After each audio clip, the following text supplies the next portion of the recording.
Emily rose. Carter pressed her burned hands flat against the kitchen wall and told herself, same as every morning, that she would not cry today. Not in front of them. Not ever again. Through the cracked window, she could hear the men at the bar laughing, and she already knew the joke. It was always the same joke. It always had her name in it. She pulled her apron tight across her body, squared her shoulders, and walked back into that heat. Because a woman like her didn't get the luxury of falling apart.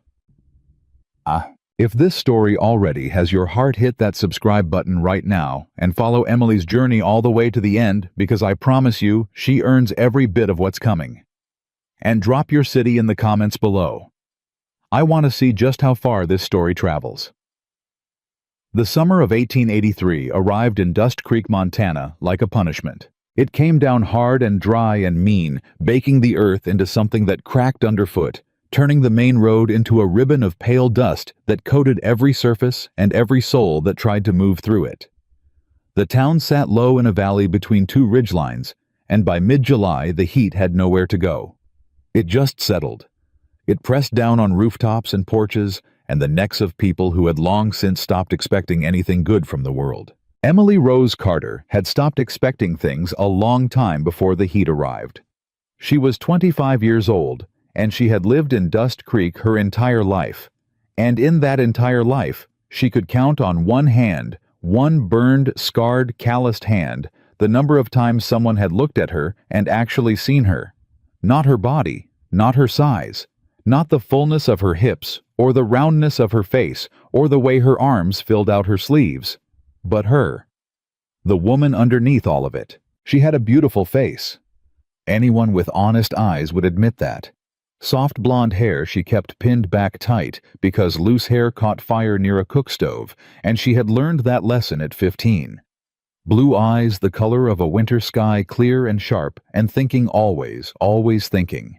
A mouth that curved easy toward a smile, even when smiling cost her something. Dimples even when something struck her as genuinely funny, which wasn't often these days, but hadn't always been rare. But nobody in Dust Creek looked that far up. They saw the rest of her first, and they stopped there, and what they decided in that first second was the only thing that ever mattered to them.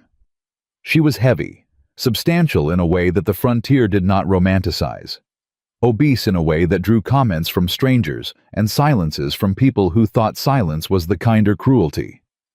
She had grown up in the knowledge that her body was the first and last thing people would ever use to define her, and she had made her peace with it, the way a person makes peace with a wound that never fully heals, by learning not to press on it and by building her life around the fact of it. The Broken Wheel Saloon had been her life for 4 years. She had walked through its back door at 21 with nothing but a recipe in her head and desperation in her chest, and she had offered to cook for room and board, and whatever wages Hector Falk, the owner, felt were fair. Hector Falk did not feel particularly fair wages were necessary for a woman in her position, and he told her so in those exact words. And she had agreed, because she had no other choice, and they both knew it. 4 years later, she was still there. She cooked breakfast before the sun came up. She cooked lunch through the worst heat of the afternoon with a fire burning 6 feet from her body and no window large enough to move the air. She cooked supper through the noise of men drinking and arguing and the occasional sound of something breaking. She cleaned the kitchen when the last plate came back. She swept the floor. She hauled her own water. She went to bed in the small room behind the kitchen that smelled like grease and wood smoke, and woke up before dawn to do it again. Dust Creek ate her food and forgot she existed. That was not an exaggeration. It was a precise, accurate description of how the town related to her. Men came in, sat down, ate everything on their plates with the kind of focused silence that meant the food was extraordinary, and then paid Hector and walked out without once considering who had made what they'd eaten. Women who came in for a noon meal sometimes sent compliments to whoever's back there, which was the closest thing to acknowledgement Emily received on a good day. On a bad day, she heard other things. Lord, does she have to squeeze past every table to bring the plates out? Hector ought to find himself a girl who doesn't eat half the profits. I heard she sleeps in the kitchen, probably eats all night. She heard them. The walls in the Broken Wheel were thin, and the kitchen door didn't seal properly, and voices carried. And the men who said these things weren't particularly concerned about being overheard because they weren't saying anything they'd have denied to her face. That was the particular cruelty of it, not that they were cowards about it. They weren't. They'd have said it straight to her if she'd given them the opportunity. They simply didn't think she warranted the energy of an addressed insult. She was background. She was furniture. She was the heat that came from the kitchen and produced the food and had no other relevant qualities. She was 25 years old, and she had never been on a single walk with a man who wasn't related to her. She had never had a flower left on her doorstep. Never had a letter written to her with something tender in it. Never had anyone hold a door open for her with the particular deliberateness that meant something more than manners. She had watched other women in Dust Creek move through the world trailing that invisible thing, that sense of being wanted, being considered, being worth a man's nervous attention. And she had understood from a young age that she would not be one of those women. The world had told her so clearly and so repeatedly that she had eventually stopped arguing with it. She cooked, she worked, she endured, and she kept her heart in a place where no one could reach it, because reaching it would only hurt them both. That was Emily Rose Carter on the morning of July the 14th, 1883. She was at the stove at 5 in the morning when she heard the argument begin. It started low, the way arguments in the broken wheel always started, a tightening of voices, a clipped exchange, the specific silence that fell when men decided to resolve something with more than words. She didn't move away from her stove. Arguments weren't her business, and inserting herself into them was one of the fastest ways to end up looking for somewhere else to sleep. But then she heard Hector's voice rise above the rest of it. "Don't care what you think you're owed, Davy Marsh. You ate the food. You pay for the food. Those are the rules and they haven't changed." The food was cold. A younger voice slurred at the edges. "I ain't paying full price for cold food." The food was not cold. "You calling me a liar in my own? This ain't your saloon." Emily stopped moving. Her hand rested on the handle of her largest cast-iron pan. She listened. "Then maybe somebody needs to remind you whose town this is," Davy Marsh said, and his voice had gone very quiet, which was worse. "And whose kitchen that fat girl's cooking in." A long pause. She felt the words land the way she always felt them land, somewhere in the center of her chest, where she'd learned to absorb them. Not like a blow that knocked her back. More like a stone dropping into still water. The ripple moved through her, and then settled, and she was still standing, and she was still breathing, and she was still herself, which was the only victory that reliably belonged to her. She heard Hector's voice again, lower now. "You don't speak about my staff that way." Emily's eyebrows lifted slightly. That was unusual. "Your staff?" Davy Marsh laughed. "That woman is a charity case, Hector, and everyone in this room knows it. You keep her because she can't go anywhere else, and you pay her half what she's worth. Don't dress it up." The silence that followed lasted long enough that Emily turned back to her stove, because she knew exactly what was coming. She had heard this silence before. It was the silence of Hector calculating whether the righteous position cost him anything, and discovering that it did, and stepping back from it. "You still owe me for the meal," Hector said finally. Not a defense of her. A return to business. That was Hector. That was how it always went. Davy Marsh paid. She heard the coins hit the bar, and she heard him leave, and she heard the low hum of the saloon resume around the space where the argument had been, and she went back to her work. She was making cornbread that morning. It was something she made twice a week, sometimes more, if she'd had time to grind the meal herself, and she made it the way her mother had taught her, and her mother's mother before that, with a particular combination of buttermilk and rendered bacon fat, and a handful of something she didn't tell anyone about because it was hers, and it was the one thing in her life that was entirely, completely hers. The cast-iron skillet went into the oven with the batter already crackling at the edges, and she closed the oven door and stepped back and waited. The smell that came out of that oven 20 minutes later was the closest thing to prayer Emily Rose Carter had ever consistently produced. She knew it. She wasn't falsely modest about her cooking. False modesty had never done her any good, and real pride in the one thing she did well was the last dignity she was going to surrender. She could cook. She could cook in a way that stopped people mid-sentence. She had watched ranchers and drifters and men who hadn't said a kind word to another human being in 6 months close their eyes after the first bite of something she'd made just for a second, just involuntarily. The way the body does when it receives something it recognizes as good. She set the pan on the cooling rack and began to slice. The noon rush came in hard. 6 ranch hands from the miller spread 2 men she didn't recognize who were passing through toward the North Old Gerald Watkins, who came every day at noon without exception and ordered the same thing, and had for 3 years, and a handful of others who filled the tables and created the noise that the broken wheel ran on. Emily moved plates through the service window. She kept her eyes on her work. She did not look through into the saloon more than she needed to, because looking caused a person to notice things, and noticing things caused a person to feel them, and she had enough to feel without adding more. She was reaching for the next plate when she heard the door open. She didn't look up. The door opened constantly. That was not a notable event, but something happened in the room that she noticed even from the kitchen, a subtle shift, the kind that moves through a crowd when something enters it that changes the atmosphere without anyone being able to say exactly why. A quieting, slight but real, a reorientation of attention. She looked up. He was tall enough that the doorframe seemed specifically designed to remind people of his height. Broad through the shoulders in the way of a man who had done heavy physical work for decades and whose body had organized itself around that fact.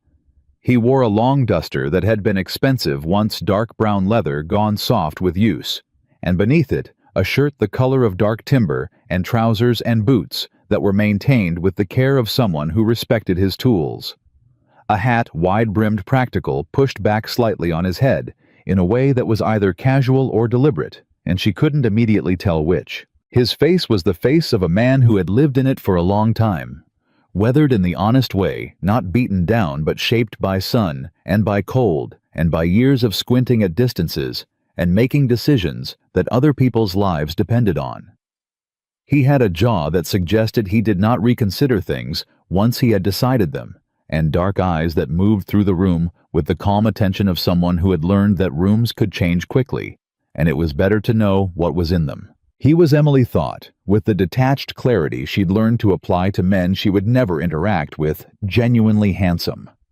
The kind of handsome that had nothing to do with prettiness, and everything to do with the particular authority that came from being a man who knew exactly what he was. He was probably 38-40. He moved through the saloon without speaking to anyone, found a table near the window that gave him a sightline to the door, and sat down. He removed his hat. He placed it on the table beside him, with the brim up. He waited. That was the whole of it. He just waited in the way of a man who had learned that patience was not a weakness, but a form of discipline. Emily went back to her work. May. The only other woman who worked the floor of the broken wheel appeared at the service window with a slightly breathless expression that told Emily the man had been noticed. "You see him?" May said unnecessarily. "Brought his order. He wants whatever's good." May leaned on the counter. Said it just like that. "Whatever's good. Lord M." Emily sliced the cornbread. "Give him the stew and the bread." "Should I tell him the bread's fresh?" "It's always fresh. Go, May." May went. Emily assembled the plate. She was not thinking about the man at the window table. She was thinking about the stew, whether it had reduced enough, whether the ratio of the thickening was right, whether the pepper had bloomed properly.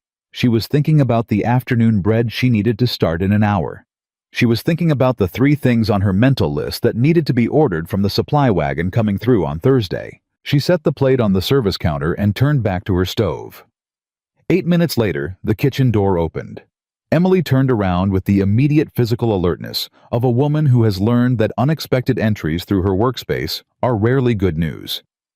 She had a wooden spoon in her hand, and she was already calculating exits and angles the way she always did automatically, because 4 years in a saloon kitchen teaches a woman certain instincts. The man from the window table stood in her doorway.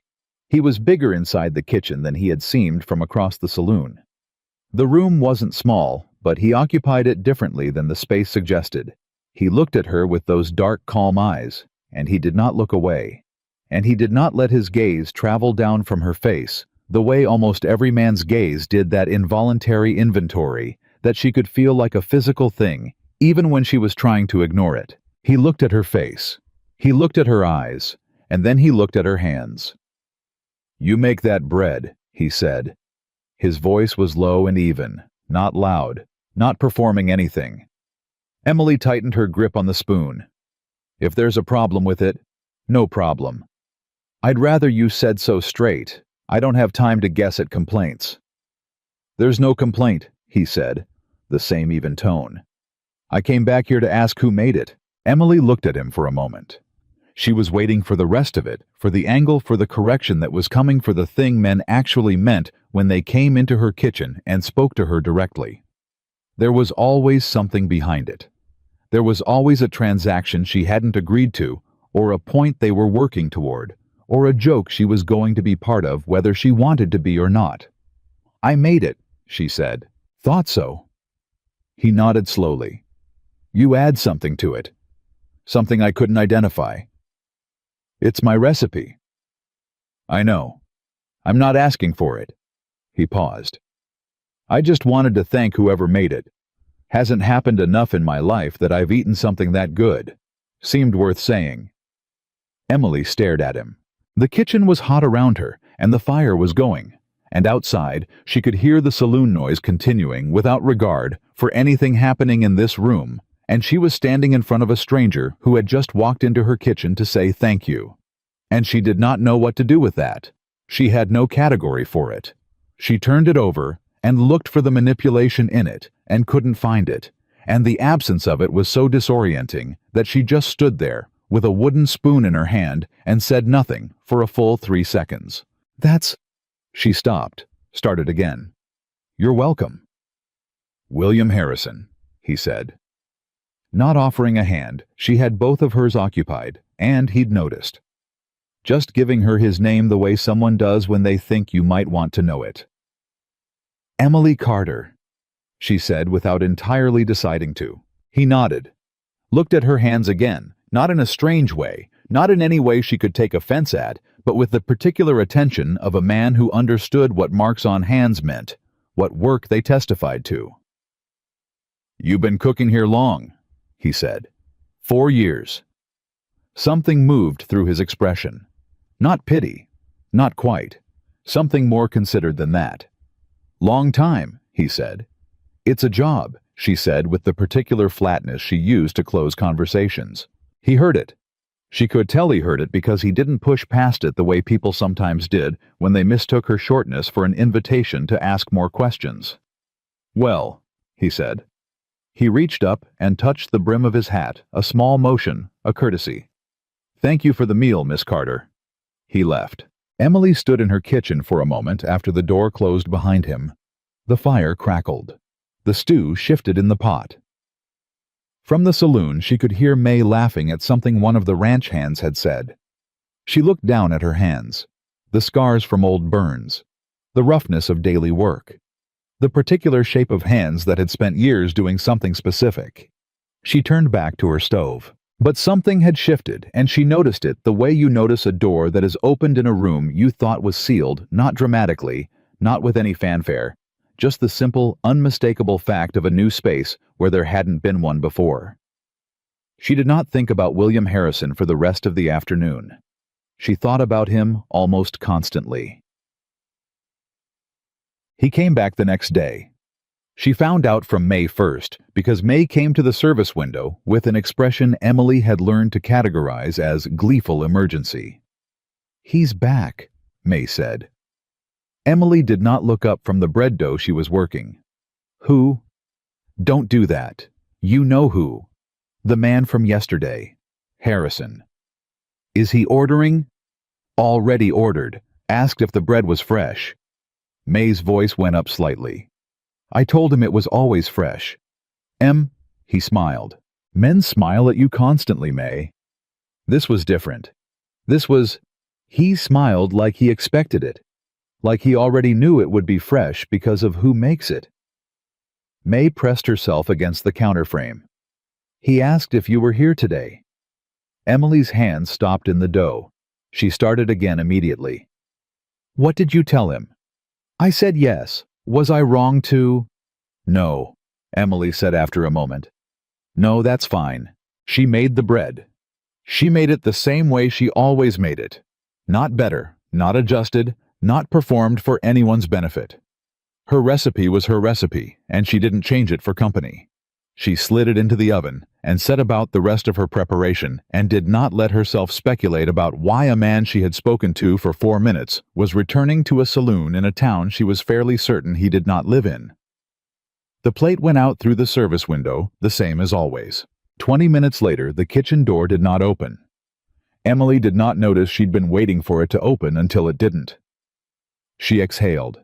She told herself that was relief.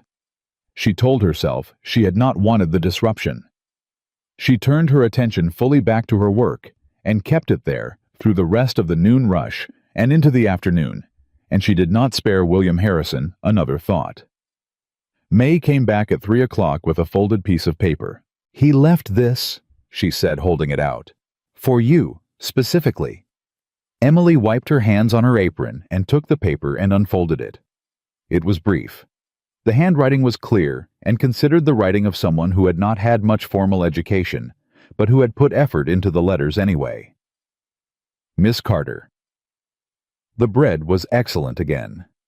I believe you said it was always fresh. I believe you. W. Harrison. Emily read it twice. She folded it and put it in her apron pocket and said nothing to May and went back to her work. She kept the note. She didn't think about why she kept it. She simply found herself unable to put it in the fire, which was where she put most paper that came through the kitchen, and so it stayed in her pocket and later migrated to the small shelf above her bed, and that was where it remained. He came back 4 more times over the following week.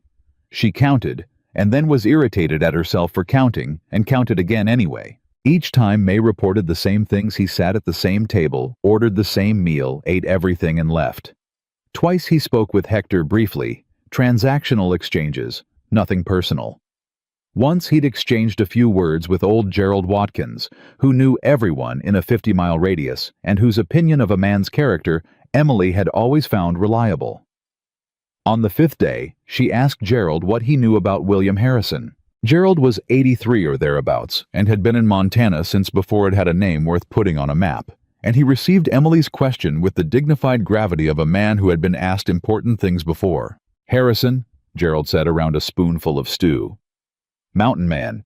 Has a spread up north of the valley, maybe 40 miles. Good land. His father built the original structures. Will extended them. A pause to chew. Lost his wife some years back. Elsie Harrison. Good woman. Fever took her in the 3rd year of their marriage. Emily was quiet. He comes through Dust Creek maybe 3-4 times a year for supplies. Doesn't stay. Doesn't drink much. Doesn't cause trouble. Gerald looked at her with eyes that were old and careful. Why do you ask, Emily? He's been in several times this week. Has he? Gerald's expression moved toward something she couldn't quite read. He eating well?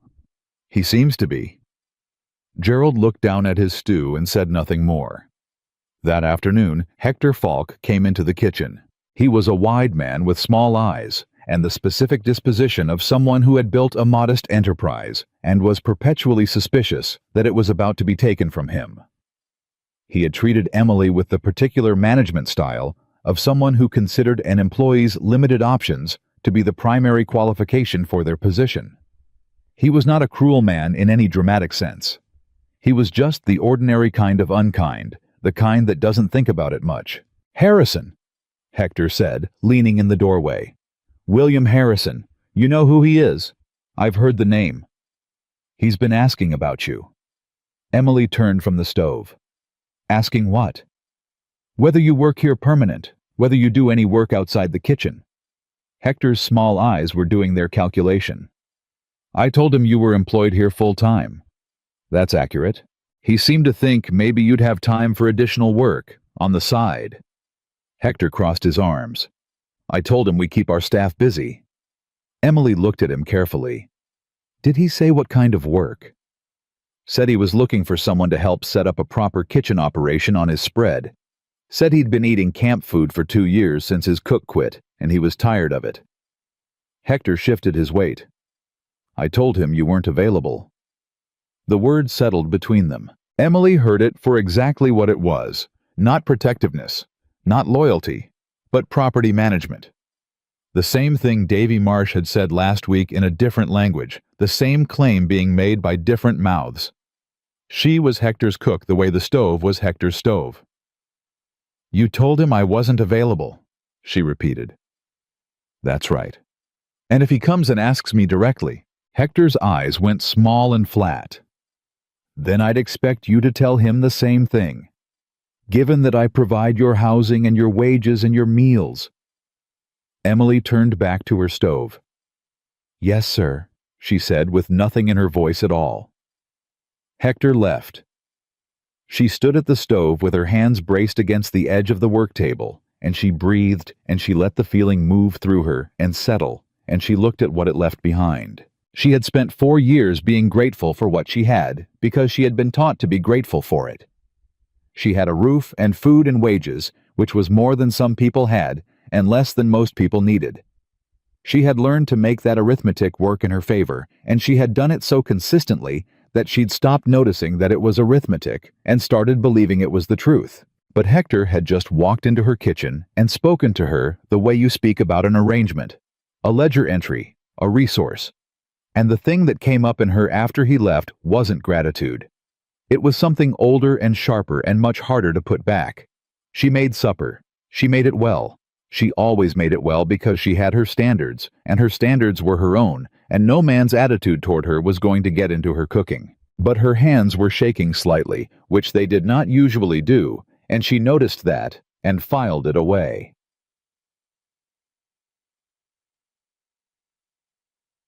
William Harrison came back the following morning. He didn't sit at his table this time. He stood at the bar and spoke quietly with Hector for a few minutes, and from her position she couldn't hear the specifics, but she could hear the register of it. 2 men having a business disagreement, low and careful, the way men who are used to getting what they want negotiate when they encounter unexpected resistance. Then Hector pointed toward the kitchen. Harrison looked in the direction Hector pointed. His eyes met Emily's through the service window for 1 flat second before she turned away. She heard the kitchen door. Miss Carter. She didn't turn around. I was told I'm not available. I know what you were told. His voice was steady. I'm asking what you'd say. She set down the pan she was holding, turned to face him. He was standing just inside the doorway, hat in his hands this time, which she filed away as deliberate. You want to hire me, she said. Yes. Hector says I'm employed here full-time. Hector says a lot of things. A pause. I'm not talking to Hector, I'm talking to you. Emily looked at him for a long moment. The kitchen was hot around them. She was aware of how she looked flour on her arms, apron worn and gray at the hem, hair pinned back tight. She was aware of what he saw when he looked at her, or what she assumed he saw, because she had spent 25 years learning to assume it accurately. You need a cook, she said. I need someone who can run a proper kitchen. I have a ranch, 12 men, supply lines that work if someone manages them right. I haven't had any of that organized in 2 years. He wasn't selling it. He was just describing it the way you describe a situation that needs addressing. And you came to me. I came to Dust Creek for supplies. I ate in this saloon because it was here. He held her gaze. But I came back because of what you made. Emily studied him. What are you offering? She said. He named a wage. She controlled her expression carefully because the number he named was more than double what Hector paid her, and she had made her feelings about Hector's wages into something quiet and buried a long time ago, and suddenly they were not quiet at all. That's for a cook, she said carefully. That's for someone who can run a kitchen and manage provisions for a working ranch. It's skilled work, and I pay skilled wages. He looked at her steadily. You'd have your own room, your own space. You eat at the table with everyone else. At the table with everyone else. Such a small thing, such an absolute foreign thing. She pushed down whatever it was that tried to rise in her chest when he said it. "I've been here 4 years," she said. "I have an arrangement with Hector, an arrangement that he describes as your permanent employment, without having asked you whether it was permanent." He wasn't pressing. He wasn't urgent about it. He was just naming the thing she'd already identified. "I'm not telling you what to do, Miss Carter. I'm giving you information that wasn't offered to you. What you do with it is yours to decide." Emily looked at her hands.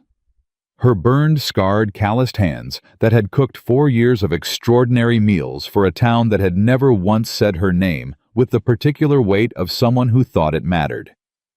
She looked up. "When would you need an answer?" she said. "I'm leaving the day after tomorrow," William Harrison said. "I'll be at this saloon for breakfast. If you're here, I'll assume you've decided to stay. If you're not—" He stopped. Let it rest there unfinished. Let her understand what the unfinished part meant without him having to say it. He put his hat back on. "Thank you for hearing me out," he said. "I know it wasn't asked for." He left. Emily stood in her kitchen in the heat and the smell of a morning's work already done, and she thought about the note she'd kept on the shelf above her bed, and about an old man's measured silence when she'd said Harrison's name, and about a wage that was more than double what she was making, and about 4 years of not crying in front of them. Then she turned back to her stove, because she had work to finish, and because decisions made in the middle of the morning in the heat of a saloon kitchen were not decisions she trusted, and she needed the night to find out what she actually wanted, or more precisely, whether she was still capable of wanting anything at all.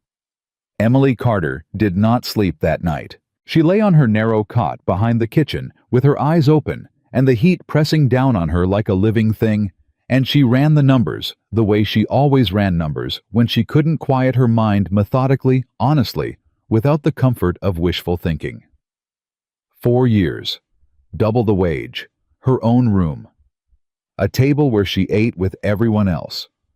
She turned onto her side and stared at the wall and told herself she was being foolish. She turned onto her back and stared at the ceiling and told herself she was being practical. She turned onto her side again and stayed there until the sky began to gray at the edges, and she gave up on sleep entirely and got up and started the fire. Because that was what she did.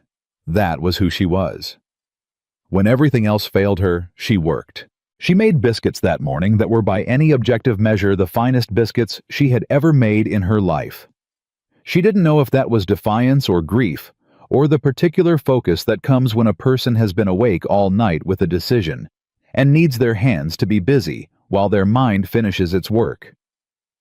The biscuits came out golden and layered, and the kitchen filled with a smell so good that May appeared in the doorway a full hour before her shift started. "Lord M," May said. "What happened?" "Nothing happened. There are biscuits." "Something happened." May leaned against the doorframe and looked at her with the careful attention of a woman who had been paying attention to Emily Carter for 3 years and knew the specific shape of her silences. "You look like you spent the night with a decision." Emily set a biscuit on a plate and handed it to May. "Eat." May ate. Her expression shifted in the way it always did when she ate Emily's cooking, that involuntary, honest softening that Emily had learned to recognize as the only feedback that meant anything. Then May looked up. "What did Harrison say to you?" May said. Emily was quiet for a moment. "He offered me work," she said. "On his ranch." May was very still. "What kind of work? Running his kitchen? Managing provisions for 12 men?" Emily wiped her hands on her apron. "He's leaving tomorrow. Day after, I mean. Today's the day before." May put down the plate. "And you're considering it?" "I'm thinking about it." "Emily." May stepped fully into the kitchen, lowered her voice.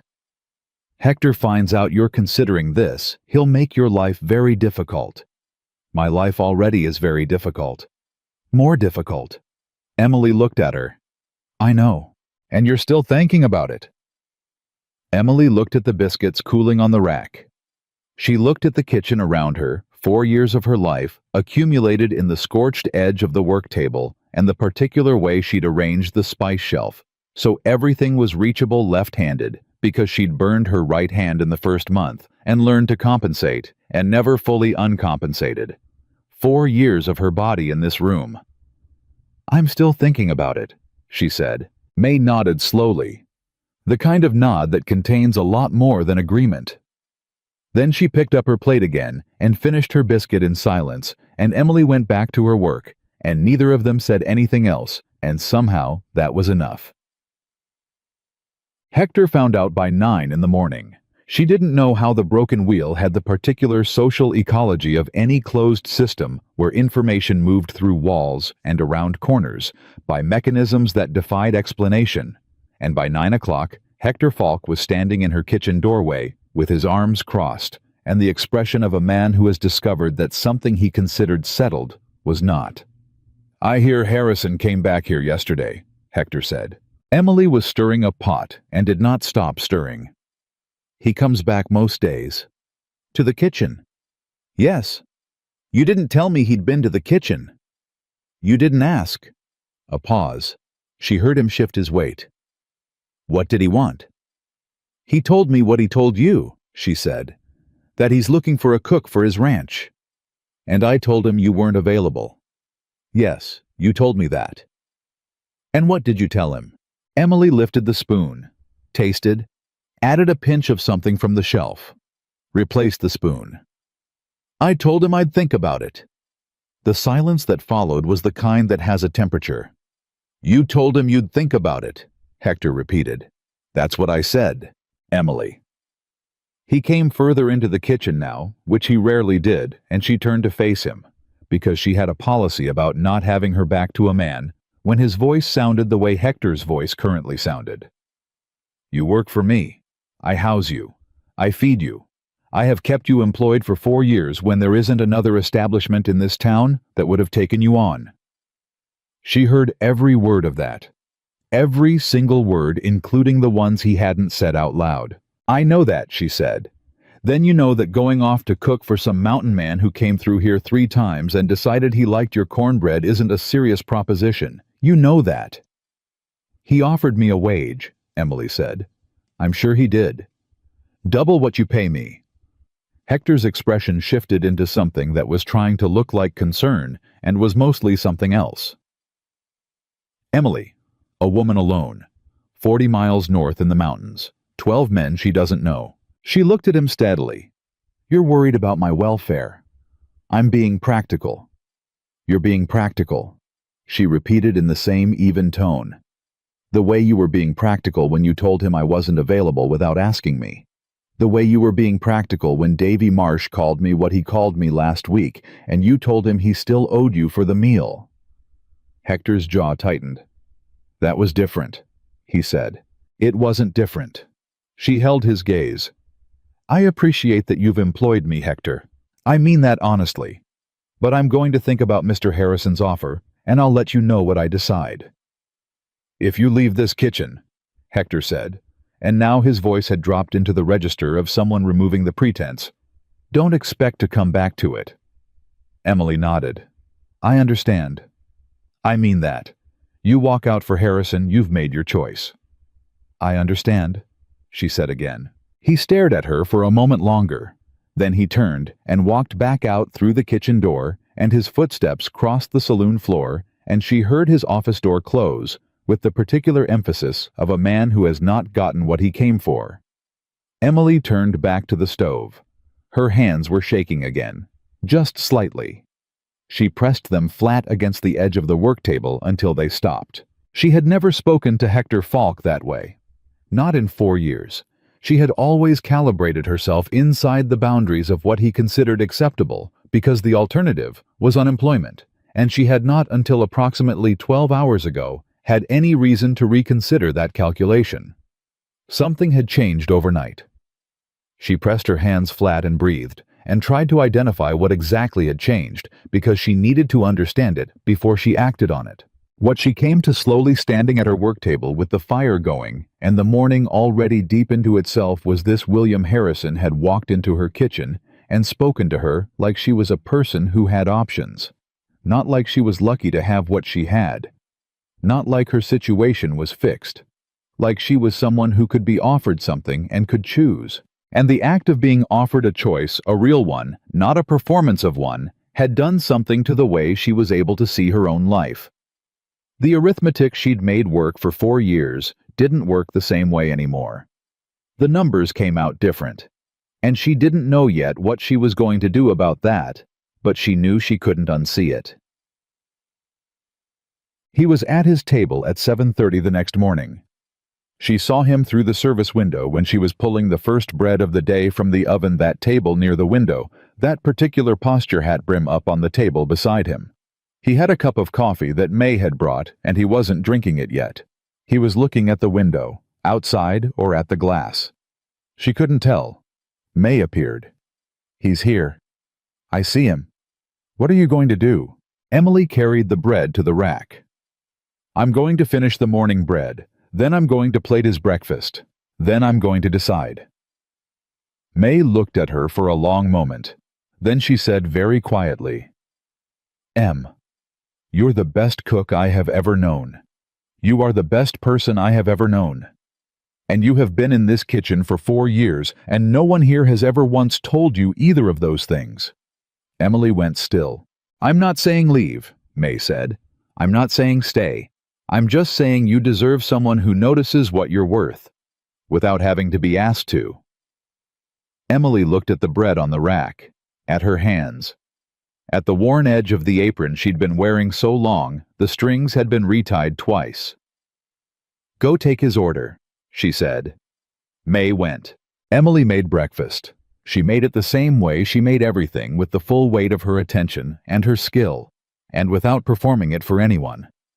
She was not going to make William Harrison's breakfast better than her best, because she was trying to impress him. Her best was already her best. That was not something she adjusted for company. The plate went out through the window. She untied her apron. That was the moment she knew. Not when she walked out. Not when she opened the kitchen door. The moment she untied the apron and set it on the hook by the stove, that was when she understood what she had already decided somewhere in the night, without fully admitting it to herself, until her hands were already moving. She pushed through the kitchen door and into the saloon. It was early enough that the room held only a few men, most of them still working on coffee, and not yet requiring much from the world.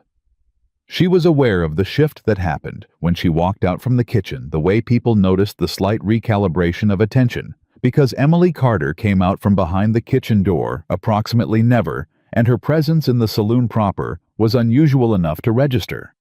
She walked to the window table. William Harrison looked up from his plate. She stood across the table from him and said without preamble, "I have conditions." Something moved at the corner of his mouth. Not quite a smile. "All right," he said. "I manage the kitchen my way. My organization, my methods, my recipes. I don't take direction on cooking from anyone who doesn't know how to cook, and I'll tell you straight out when that's the case." "Fair," he said. "I eat at the table with the rest of the ranch, not after, not separate." "That was already what I offered. I know. I'm making sure we both understand I mean it as a condition and not just a nicety." She kept her eyes on his. "I need 2 days off a month. My choice of which days." "Done. And I need to know—" She stopped. She had to push through the stop because it required her to say something that felt dangerously close to a want, and she had kept her want small and private for a very long time. "I need to know that if I decide it isn't working, I can say so, without it becoming a situation." Harrison looked at her steadily. "You can leave any time you want. I'll have someone take you back to town. And you won't make it difficult." "Miss Carter," he said, and something in his voice had gone quiet in a way that required her full attention. "I'm not in the business of making things difficult for people who've decided to leave. And I'm not in the business of keeping people who don't want to be somewhere." He held her gaze. "You have my word. For whatever that's worth to you coming from a man you've known less than a week." Emily looked at him. She assessed him the way she assessed everything, carefully, honestly, without the interference of what she wanted to be true. He looked back at her. He didn't fidget. He didn't add more. He'd said what he had to say, and he was waiting with that specific patience she'd identified in him, the first day, the patience of a man who understood that other people needed time to arrive at their own conclusions, and that rushing them was a form of disrespect. "All right," she said. "All right," he said. "I leave this afternoon. After the noon meal. I'm not leaving Hector in the lurch with a lunch crowd." Harrison nodded. "I can wait." She stood there for a half-second longer than she needed to, because she had just agreed to go 40 miles north into the mountains with a man she'd exchanged maybe 600 words with in her life, and even if it was the right decision, it was still a large one, and she needed a moment to let its size be real. Then she turned and walked back to her kitchen. She had work to finish. The noon meal was the finest she had served in 4 years at the Broken Wheel. She didn't plan it that way. It happened because she was in the kitchen, and the food was in front of her, and her hands and her attention were on the work. And when those three things aligned without distraction, what came out of Emily Carter's kitchen was extraordinary, and that was simply what it was.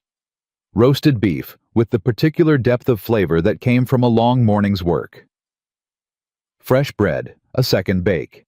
A bean dish with smoke in it that she'd been developing for 2 months and had finally gotten right today, on this day, which struck her as a specific kind of terrible timing, and a specific kind of rightness all at once. May carried plates with an expression that cycled between sadness and pride, and something Emily couldn't fully categorize. The room ate. The room was quiet in the way it always got quiet when the food was exceptional, that absorbed focused silence. That was the highest compliment she'd ever received, and which no one in that room would have articulated as such. She cleaned her station. She washed the pots. She dried them and put them back where they went. And then she stood for a moment in the kitchen she had occupied for 4 years, and looked at the shelf where she kept her spices and her knives, and the small collection of worn recipe cards written in her mother's handwriting that were the most valuable things she owned. She took the recipe cards. She left everything else. The spices were Hector's technically. The knives were hers, and she took those. The recipe cards were hers in a way that had nothing to do with ownership and everything to do with inheritance, and those she wrapped in a clean cloth and tucked into the bag she'd packed before dawn. May found her in the kitchen one more time. May didn't say anything. She just put her arms around Emily, brief and fierce, and Emily stood in it for one moment and then stepped back because she was not going to cry here. She was not going to cry in front of them. "Write me," May said, "or find someone who'll carry a word." "I will."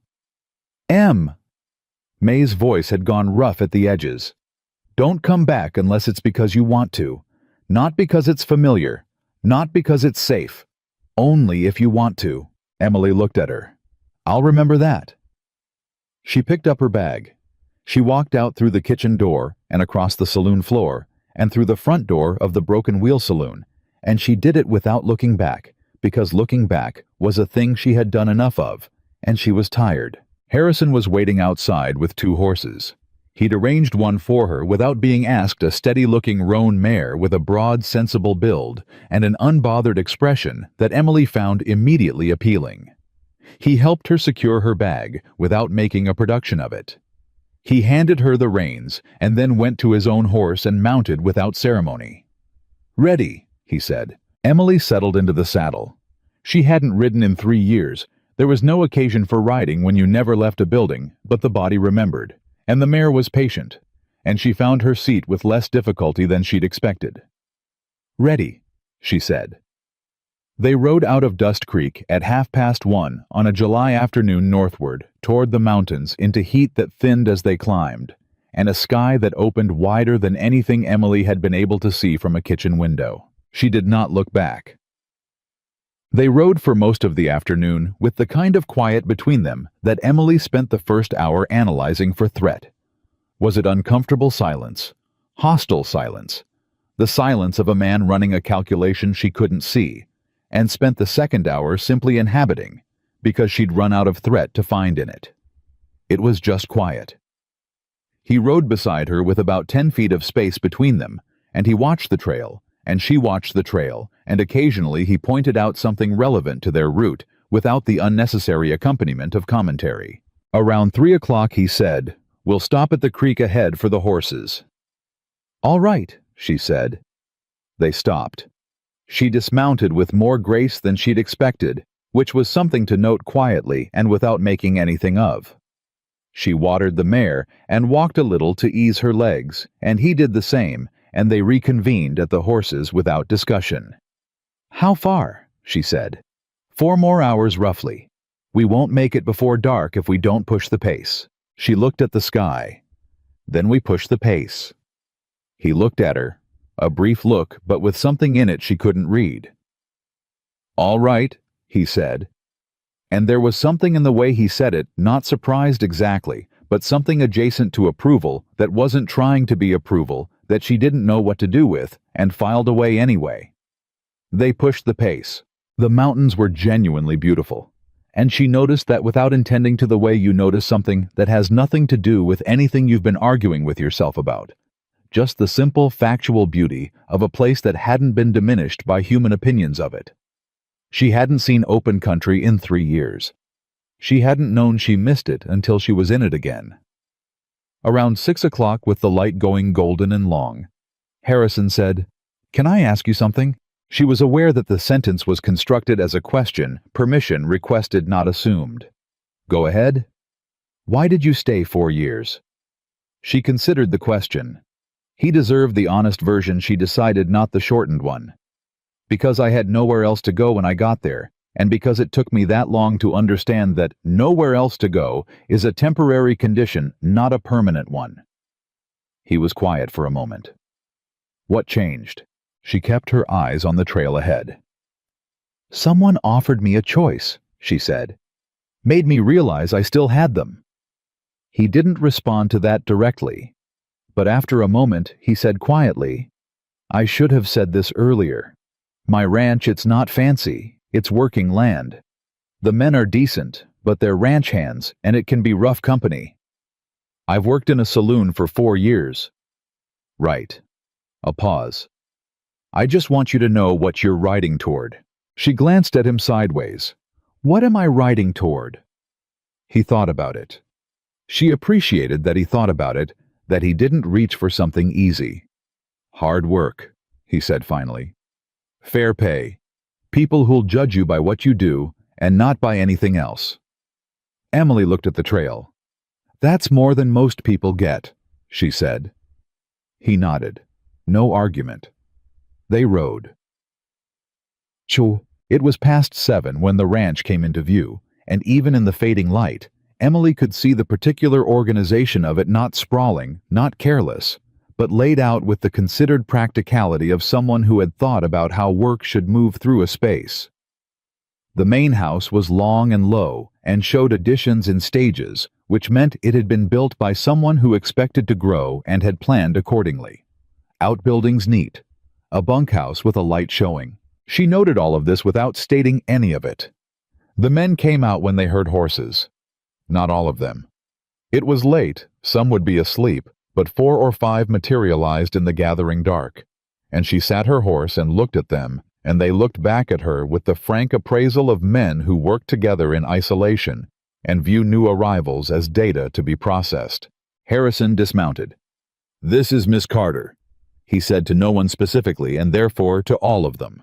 "She'll be running the kitchen. You have questions about food or supplies, you ask her. You have opinions about her cooking. You keep them to yourself unless they're helpful." One of the men, young with the unguarded face of someone who hadn't yet learned to filter his expressions, said, "Does she? Unless they're helpful," Harrison said again, in exactly the same tone. The young man closed his mouth. Emily dismounted.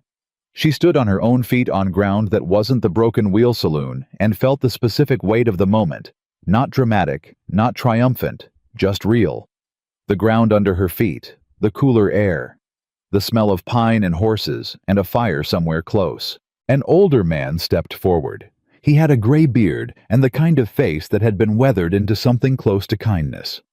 "Tom Briggs," he said. "I've been feeding the crew from a camp stove for 2 years. I will not pretend I'm anything other than grateful you're here." Emily looked at him. "What have you been feeding them?" "Beans," he said. "Beans and salt pork and whatever we can source, and I won't tell you the details because I think it would distress you." "It won't distress me," she said. "I need to know what I'm working with." Tom Briggs looked at her for one moment with an expression that was specifically the expression of a man who has just recalculated something. Then he smiled slightly and said, "Come look at the kitchen." The kitchen was rough.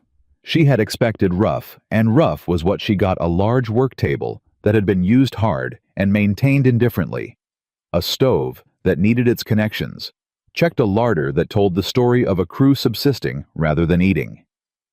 She walked through it in the near dark, with Tom carrying a lamp, and she inventoried it with the practiced efficiency of someone who had learned to assess a kitchen the way a doctor assesses a patient, not judging, just diagnosing. "Well," Tom said. "I need a new work table," she said, "or this one resurfaced properly. That stove needs its joints checked before I run it hard. Your spice supply is almost nothing, but we can build that. The larder structure is fine if we restock it right." Tom looked at her. "How long till we eat well?" "Come to breakfast tomorrow," Emily said. "I'll tell you after that."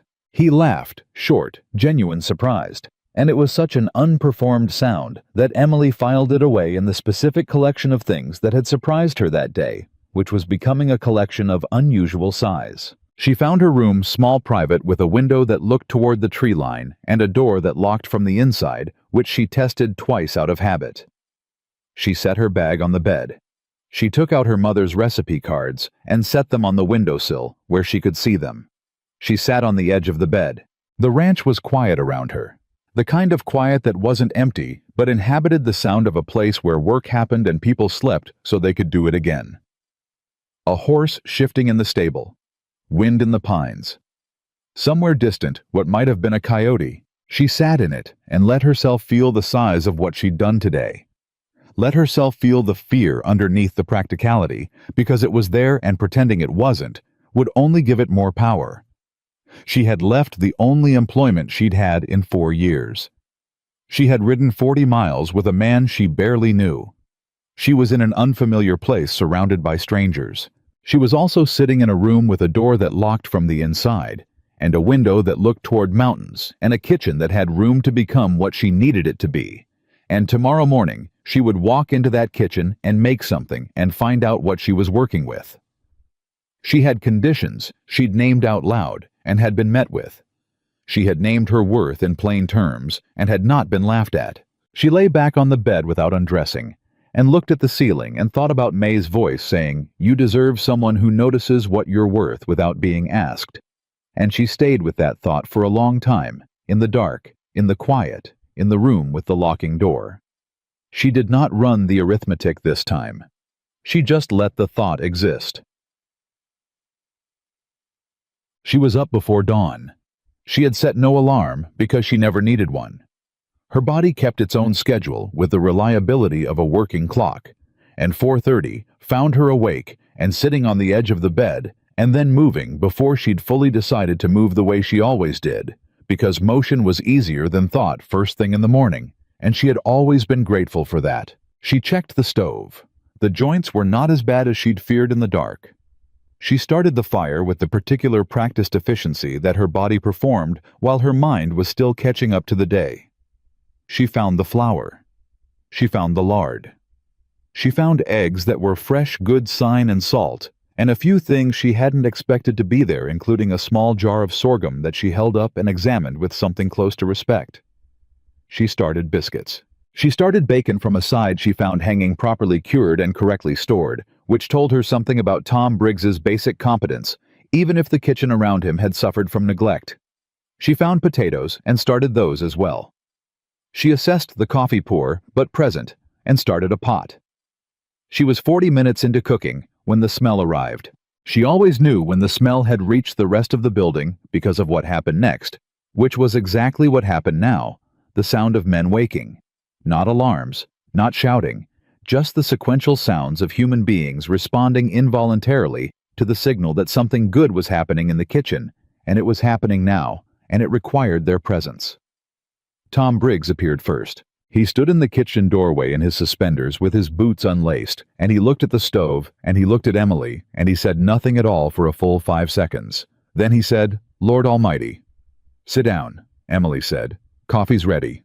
Men arrived in stages over the next 20 minutes, some fully dressed, some still pulling themselves together, all of them oriented toward the kitchen, with the specific pull of people responding to something they hadn't had in a long time.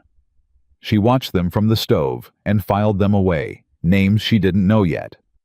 Faces she was learning to categorize the particular social geometry of a group that had worked and eaten together long enough to have an established order that she would need to understand before she could navigate it. Harrison came in last. He was fully dressed, which she noted because it told her something about his habits. He hadn't rushed. He'd taken time. He came in and looked at the table where his men were sitting with food in front of them, an expression on their faces that she recognized the involuntary stillness of people eating something that deserved attention, and she watched him take that in. Then he looked at her. She was at the stove with her back mostly to the room, and she felt his gaze the way she'd learned to feel attention as a shift in the ambient pressure of a space accurate without being dramatic about it. "Morning," he said. "Morning," she said. "Sit down." He sat. She brought his plate herself, because Tom, who was nominally helping, was occupied with his own biscuit in a way that precluded multitasking. She set the plate in front of Harrison and turned to go back to the stove. "Miss Carter," he said. She turned back. He looked at the plate, then at her. "You didn't have to start this early." "I wanted to know what I was working with," she said. "Now I know." And she considered him for a moment. The table full of quiet men. The kitchen that needed work but had the bones of something functional. The window light coming in at an angle that was specific to this place and nowhere else. "It'll do," she said. He looked at her with something in his face that was not quite a smile and not quite anything else she had a word for. "Good," he said. She went back to the stove. And for the first time in 4 years, Emily Rose Carter cooked a meal in a kitchen that felt in some early tentative way she was not yet ready to name out loud like it might belong to her. The first week at the Harrison Ranch passed the way first weeks always pass when a person is learning a new place in layers each day, peeling back something the day before had hidden. Emily learned the kitchen in the first 2 days. Not just where things were, but how the space breathed, which corner ran cold in the morning, which wall the wind came through when it turned north, where the light hit best in the afternoon, and where it disappeared entirely. She learned the stove's particular temperament, the way it ran hot on the left side and needed adjustment for anything that required even heat. She learned which of the 12 ranch hands ate fast and which ate slow, which ones came in dirty and needed reminding about washing up before they touched her table, and which ones were already scrubbed and quiet and grateful in the specific way of men who had been eating badly for a long time, and understood the difference now that it had changed. She learned Tom Briggs in pieces, and what she learned she mostly liked. He was 60-something, with a bad knee that he never mentioned, and a dry wit that emerged only when he trusted a person enough to risk it. And by the end of the 3rd day, he had decided to trust Emily Carter enough to let it out occasionally. And she discovered that she was glad for it in a way she hadn't anticipated. What she didn't learn, what remained stubbornly consistently opaque, was William Harrison. He was at every meal. He sat at the head of the table without making a production of it, in the way of a man whose authority over a space is so settled that it doesn't require demonstration. He ate everything she put in front of him with the focused appreciation she'd identified in the saloon, that quality of attention he gave food that she had never seen any other man give it, as if eating were a thing worth doing properly. He said thank you every single time, not as a formality, as a fact. But he didn't linger. He didn't ask questions that were actually something else in disguise. He didn't find reasons to be in or near the kitchen. He ran his ranch, which was substantial work that took him out early and brought him back late. And what happened between those 2 points was not visible to Emily, and she told herself firmly that she had no interest in making it visible. She almost believed herself by the 4th day. On the 5th day, everything complicated. It started with a rider. Emily was in the kitchen mid-morning when she heard horses come in fast, which was different from the normal rhythm of ranch horses. And she looked through the window without meaning to, and saw a man she didn't recognize, dismounting with the particular controlled urgency of someone carrying bad news. He went straight to the main house. She heard the front door. She heard voices too low to make out from the kitchen, and then Harrison's voice, which she could identify now, even at a distance. Tom came in from outside about 10 minutes later with his jaw set. "What happened?" Emily said. Tom looked at her for a moment. "You hear things fast." "I hear things that sound like bad news. What happened?" He came further into the kitchen and lowered his voice, even though there was no one else present. "That's Cal Deering's rider, from the South Valley spread." A pause. "Deering's been putting pressure on Harrison for 6 months over the North Pasture line. Says the survey's wrong. Says 200 acres that Harrison's been running cattle on for 12 years belong to Deering by the original land grant." Emily set down what she was holding. "Does he have a case?" "He has a lawyer in Helena, and money enough to make a case out of anything." Tom's expression was flat. "Harrison's got the working survey and 12 years of deed payments and a judge in Dust Creek who's fair. But fair doesn't always matter when the other side has a Helena lawyer and friends in the territory office. What does Deering want? What he always wants. He wants Harrison to sell at a low price and call it settled." Tom looked at the table. "Will's not selling. Never was. Deering knows it. So now he's found a different angle." Emily was quiet. She was filing all of it in the careful, organized way she filed things that mattered. "What's the different angle?" Tom looked at her with something careful in his face. "He's claiming Harrison brought a woman up here under improper circumstances. That it reflects on Will's character in ways that ought to concern the territorial court." Emily went very still. The kitchen was quiet around her. The fire ticked. Somewhere outside a horse called and wasn't answered. "He's using me," she said, not a question. "He's using the fact of you." Tom met her eyes. "I'm telling you because you should know.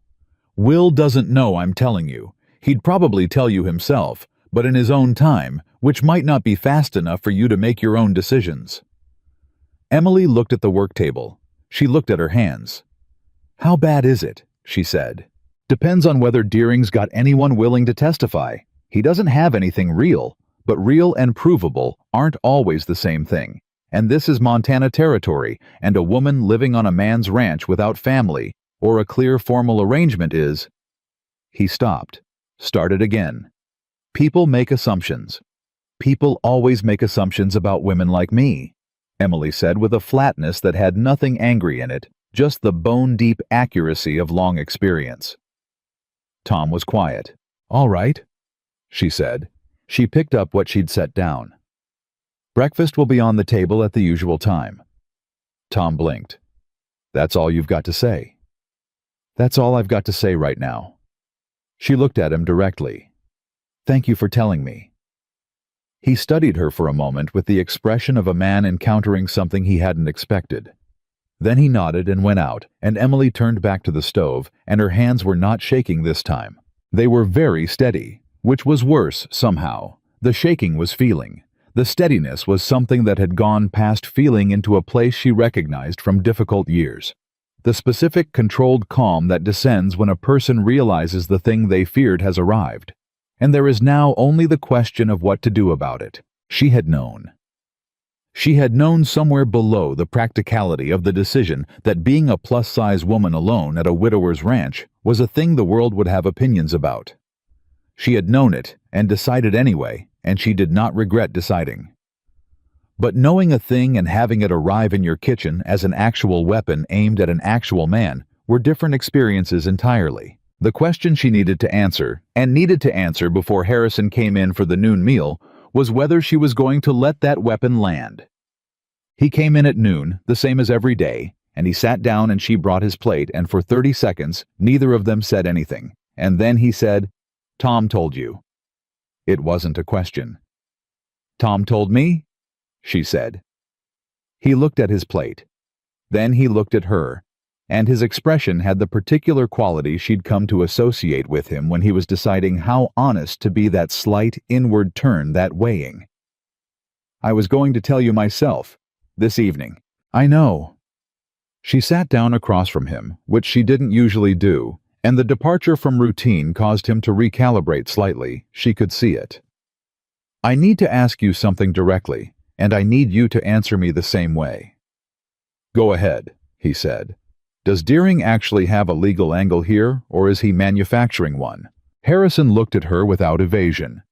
"He's manufacturing one. The survey is legitimate. The deed is clean. My lawyer in Dust Creek is confident." A pause. "But Deering has a relationship with the Territorial Land Office in Helena that my lawyer doesn't have, and the judge in Dust Creek is fair, but he's also human and susceptible to pressure from Helena. And if Deering pushes hard enough through the right channels, he can make the survey dispute expensive and slow, even if he can't win it outright." "And using me," Emily said. "Adding a character argument. That helps him how?" "It doesn't help him in court necessarily. It helps him in the community." Harrison's jaw was steady, but she could see what it cost him to say it. Dust Creek and the surrounding ranches, those relationships matter to this operation. Suppliers. Help at Roundup. The social fabric of a territory is thin, and when it's damaged... He stopped. "When my presence damages it," Emily said. "I'm not saying that. I know you're not. I'm saying it." She kept her eyes on his. "Mr. Harrison, I am a single woman of no family living on your property. I am large, and I am not what people in this territory consider a natural candidate for respectable employment of this kind. I know exactly what the story looks like from the outside because I have spent 25 years being a person that stories are told about from the outside." She let that land. "The question I'm asking is whether my being here is going to cost you something real." He was quiet for a long moment. The kind of quiet that meant he was taking the question seriously, which she'd come to expect from him. "It might," he said finally. "I won't lie to you. Deering can stir up talk, and talk has weight out here." "Then I should consider whether to stay," she said. "That's your decision to make," he said, "not mine. You could make it easier by asking me to leave." Something moved through his expression, fast, but she caught it. "I'm not going to do that." "Why not?" He looked at her directly. "Because you came here on fair terms, and you've done nothing wrong. And I don't run my operation by letting men like Cal Deering dictate who I employ." He paused. "And because you made 12 men eat well for 5 days, and I watched Tom Briggs laugh at something yesterday for the first time in longer than I can remember, and those things have value that I'm not willing to dismiss, because a greedy man found a convenient angle." Emily looked at him. She looked at him for a long moment, with the honest, assessing attention she gave everything that mattered, and she did not find what she was looking for, which was the performance of it. It wasn't performed. He wasn't saying the right thing because he'd calculated that it was the right thing. He was saying it because it was what he actually thought, and the absence of performance in it was more persuasive than any performance could have been. "All right," she said. "All right, you're staying," he said. "All right, I'm staying," she said. "But I want to know if it gets worse. I don't want to be managed. I want to know." "You'll know," he said. She stood up. "Eat your food. It's going cold." The corner of his mouth moved. "Yes, ma'am," he said, and the ma'am had something in it she didn't examine too closely. 3 days later, Cal Deering rode in himself. Emily was in the kitchen, and she heard the horses, and she heard the particular social shift that moved through the men working nearby, a tightening, a stillness, the group response to something unwelcome arriving. She looked through the window, and she saw him. Deering was maybe 50 built wide in the shoulders, with the particular solidity of a man who had turned physical confidence into social authority and used them as a single instrument. He had 2 men with him who had the specific function of being visibly larger than the situation required. He dismounted like a man who expected spaces to accommodate him. Harrison came out of the barn. They stood in the yard and talked. She couldn't hear it from the kitchen, but she could read the shapes of it. Harrison still and square. Deering, expansive and deliberate, the two large men positioned slightly back, but present enough to be part of the sentence. It lasted maybe 6 minutes. Then Harrison said something short. Deering's posture changed not much but enough. He glanced toward the house, toward specifically the kitchen window. He looked directly at Emily's face. She did not step back from the window. She stood where she was and looked back at him with the same direct attention she'd been told all her life was impolite for a woman of her position and had never managed to successfully unlearn. Deering looked away first. He said something else to Harrison. Harrison said something back. Then Deering turned and remounted, and his two men remounted, and they rode out, and the yard returned to itself. Harrison came into the kitchen 4 minutes later. "What did he say?" Emily said. "He offered to make the survey dispute go away." Harrison said, "If I let my cook go." The sentence was simple and complete, and she let it be what it was. "And you said?" "I told him my staffing decisions were mine to make, and his legal theories were his own problem." Harrison looked at her steadily. "I also told him that if he rode onto my property again with the intention of discussing my domestic arrangements, I'd consider it trespassing." Emily was quiet for a moment. Then she said carefully, "He looked at me, through the window, deliberately." "I know, I saw. He wanted me to know that he'd identified me as the pressure point." "Yes." She turned back to the stove, turned down the heat on something that was running too hot, made the adjustment with the steady hands that had replaced the shaking and stayed that way. "He thinks if I'm uncomfortable enough, I'll leave and remove his problem for him. That's what he thinks," Harrison said. "He doesn't know me very well." "No," Harrison said. "He doesn't." She heard something in his voice when he said it, not pride exactly, but something that sat in the same neighborhood. Something that took her particular quality of stubbornness and received it as a specific good thing rather than a problem to be managed. She did not turn around. "I'm making a roast tonight," she said. "The men have been working hard." A pause. "That sounds good," Harrison said, and his voice was even and quiet and meant more than what the words said. He left the kitchen. Emily stood at the stove and let herself feel for exactly 1 moment the full weight of what had just happened. A man she'd known 2 weeks refusing to remove her in order to resolve a business threat, doing it calmly, without making a production of her gratitude, and then going back to work. She let herself feel what that was, because it was new enough that her body didn't have a category for it and needed the moment to build one. Then she turned down the heat on the roast and went back to work. The twist arrived on a Sunday in a letter. Tom brought it from the supply rider who came through twice a month, and he brought it directly to Emily without opening it, which she noted, and she saw the handwriting on the outside, and felt something drop through her chest. It was Hector Falk's handwriting. She opened it at the kitchen table, with Tom conspicuously finding something to do at the far end of the room. The letter was 3 paragraphs. The first explained that a man named Ellis Crane, who was Deering's Helena lawyer, had visited the Broken Wheel Saloon and spoken with Hector about Emily's time in his employ. The second paragraph described what Hector had said.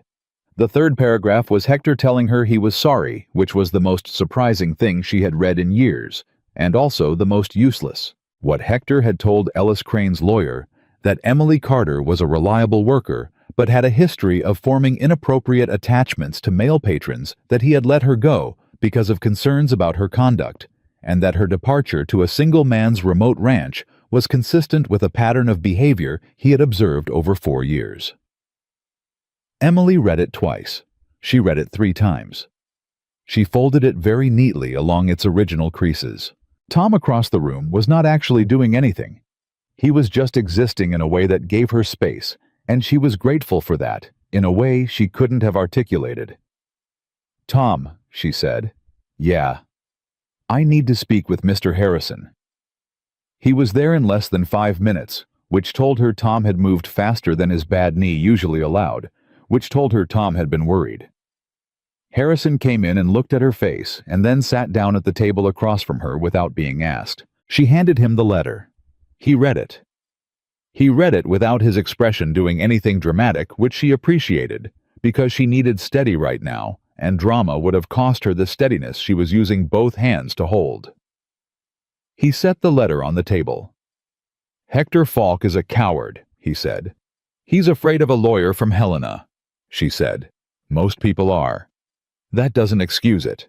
"No, it doesn't." She looked at the letter. "What it does is give Deering something he can put in front of a judge if he wants to argue character. Not yours. Mine."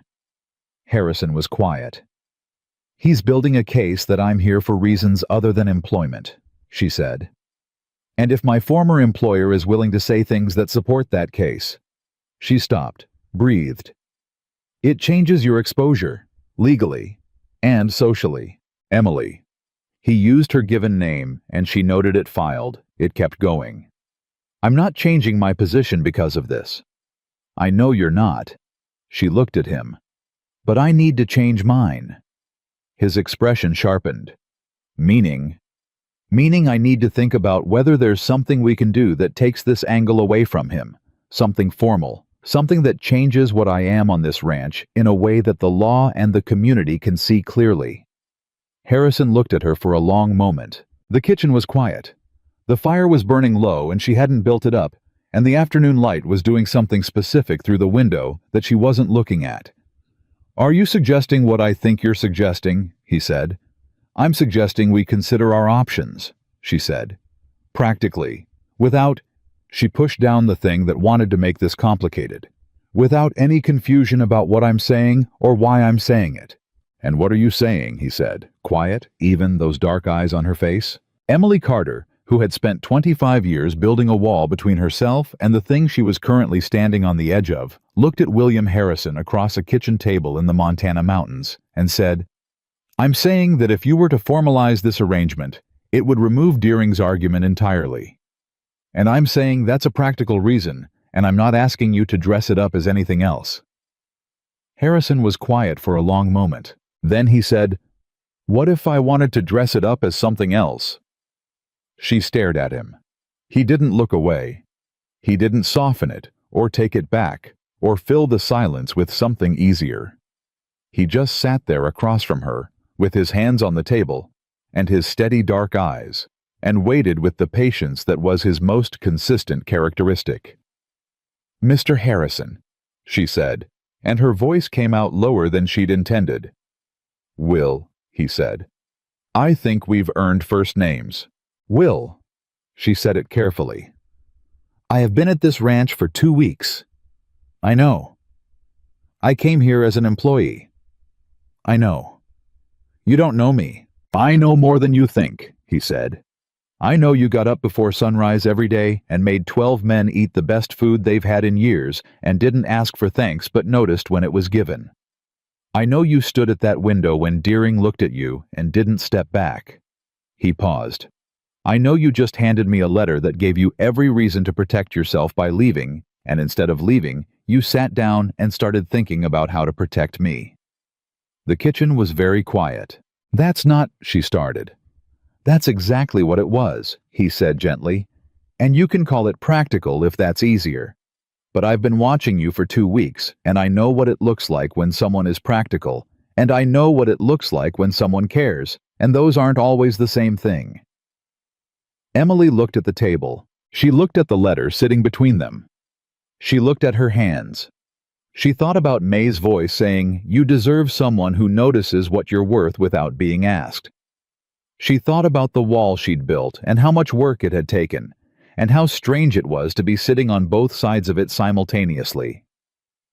"I'm not easy," she said. "I want that said plainly.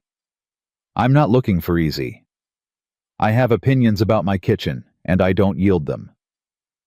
I've noticed. I won't be managed or handled or made smaller to fit a space." "I'd have no idea how to make you smaller," he said, "and I wouldn't try." She looked at him.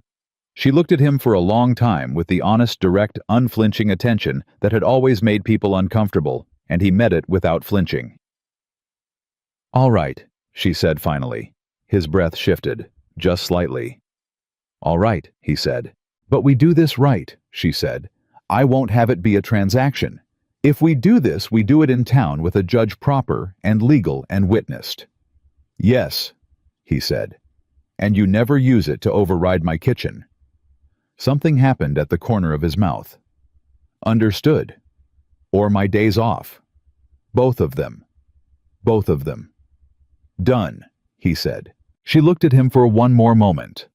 This man she had known for 3 weeks who had walked into a saloon kitchen to say thank you, and somehow by that single act started the unraveling of everything she had decided about what her life was going to be. She picked up the letter and stood. "I'll need to send a response to May," she said. "She'll want to know I'm all right. Tom can get a message to the supply writer." "Good."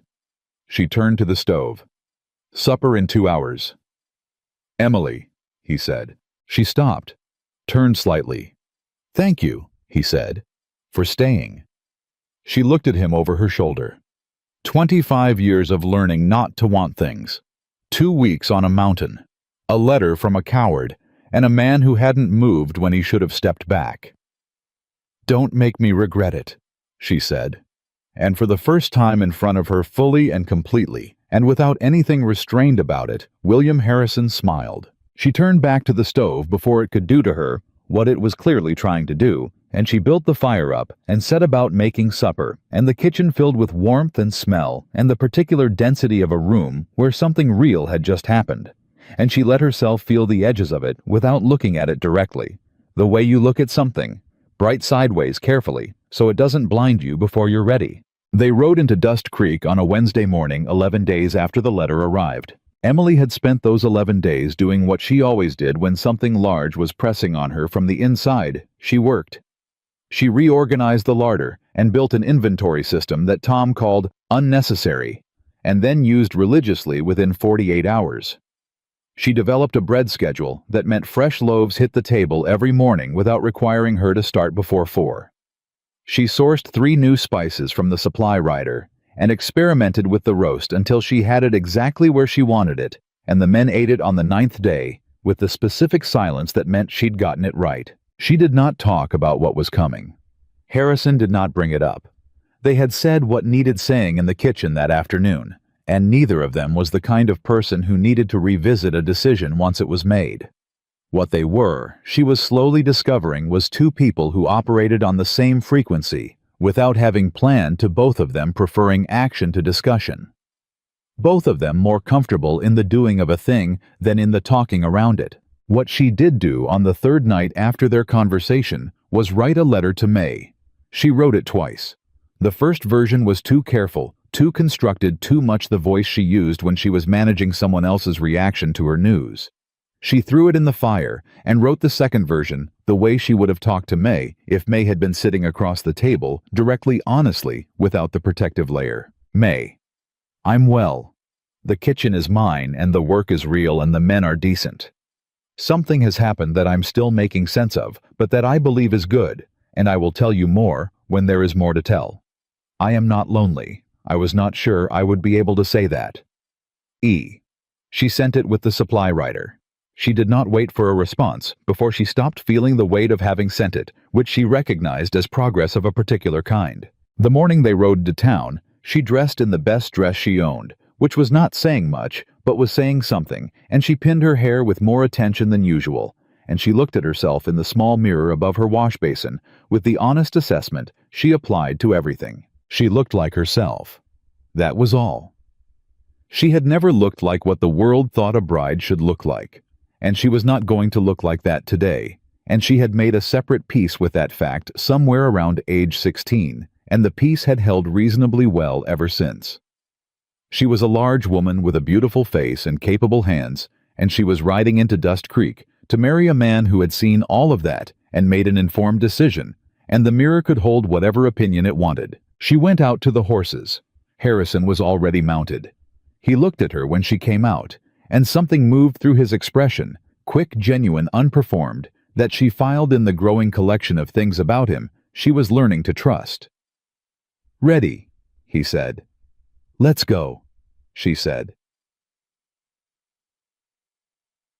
The ride was 4 hours, and they made it in 3.5 because the morning was cool enough to push the pace without distressing the horses, and because neither of them was inclined toward delay once a direction had been chosen. They talked more on that ride than they had in the previous 3 weeks combined. It started. Simply, she asked about the North Pasture dispute, the specific legal timeline, what his Dust Creek lawyer had actually said about their exposure. He answered with the same directness she'd asked, with which she appreciated more than she knew how to say. The dispute was real, but beatable. Deering's Helena lawyer was good, but not infallible. The survey evidence was clean. The character argument, however, had legs, if it was allowed to develop, and removing it preemptively was the right move legally, which was why they were riding to Dust Creek this morning. She knew that was why. She had told him it was why. She held on to that framing because it was clean and manageable, and didn't require her to look at the other reasons, the ones that lived underneath the practical ones, and had been getting louder for 11 days. "Tell me about your wife," she said somewhere around the second hour. She felt him shift slightly in the saddle beside her. It wasn't retreat, he didn't pull away from the question. It was more the adjustment of a person reaching toward something they'd kept at a careful distance. "Elsie," he said. Her name in his mouth was simple and complete, the way you say the name of someone you have fully grieved. She was from Ohio, came out with her family in '74. She was the kind of person who made a room better by being in it without knowing that was what she was doing. Emily listened. She died in the 3rd year. Fever. It was fast at the end, but the before part wasn't fast. He was quiet for a moment. "I spent 2 years after that being angry at things that didn't deserve it. The land, the weather, men who'd done nothing wrong. I wasn't good company, and I knew it, and I didn't much care. And then I ran out of angry," he said. "That's the only way I know to put it. I just ran out. And what was underneath it was just quiet. The particular quiet of a house that was built for more people than are in it." Emily thought about her room behind the kitchen at the Broken Wheel. The particular quality of quiet she'd become so familiar with that she'd stopped identifying it as loneliness and started calling it normal. "I understand that quiet," she said. He looked at her sideways. "I know you do," he said. They rode without talking for a while after that, and the silence was not empty. Around the 3rd hour, he said, "What made you decide to leave the saloon? Really, not the wage." She considered the question with the seriousness it deserved. "May said something to me," she said finally. "The morning I left. She said don't come back unless you want to, not because it's familiar, not because it's safe." A pause. I'd been confusing familiar with safe for 4 years. She named it, and I couldn't unknow it after that. Harrison was quiet. "What you said," she continued, "in the saloon, when you came back to the kitchen, about thanking whoever made the bread." She kept her eyes on the trail. "I'd been cooking in that kitchen for 4 years, and no one had ever come back to say that. Not once." She let that be what it was for a moment. "It didn't make me feel romantic about you. It made me feel angry." He turned to look at her. "Angry. At myself. For how much it meant. That one person came back to say thank you, and it meant that much told me something I didn't want to know about what I'd been accepting." He was quiet for a moment, and then he said, "I'm glad it made you angry." She looked at him. "Anger got you on the horse," he said simply. She thought about that for the rest of the ride. Yeah, Dust Creek looked exactly the same. She had been gone less than a month, and the town had not marked her absence in any visible way, which was accurate and expected and still landed somewhere specific in her chest. They rode in on the main road, and she was aware of being seen of the particular phenomenon of being Emily Carter, who had lived in this town for 25 years and cooked in its saloon for 4, riding in beside William Harrison, which was the kind of arrival that Dust Creek's social metabolism would process as information within the hour. She sat straight in her saddle. She looked at the town the same way she'd looked at Deering through the kitchen window, directly, without apology, without the slight diminishment she'd spent years using to make herself easier for other people to be comfortable around. They tied the horses outside the judge's office. Judge Caleb Farrow was 60-something sparse, with the specific judicial temperament of a man who had seen enough human complexity that very little surprised him anymore. He looked at Harrison. He looked at Emily. He looked at the two of them together with the assessing attention of someone reading a room. "Will," he said by way of greeting. "Caleb, we need a few minutes of your time." Farrow opened the door wider. They went in. 20 minutes later, they came out. It was that simple, and that enormous, and that anticlimactic. All at once, a thing said in front of a witness. A document signed a handshake between Harrison and Farrow, and a nod from Farrow to Emily that contained, she thought, a quiet species of respect she hadn't been expecting. She was standing in the main road of Dust Creek, with the sun coming down, and the dust moving, and the sounds of the town going on around her exactly as it always had. And something had changed in the world, and the world didn't know yet, and she did. "You all right?" Harrison said beside her. "Yes," she said. "You went somewhere. I came back." She looked at him.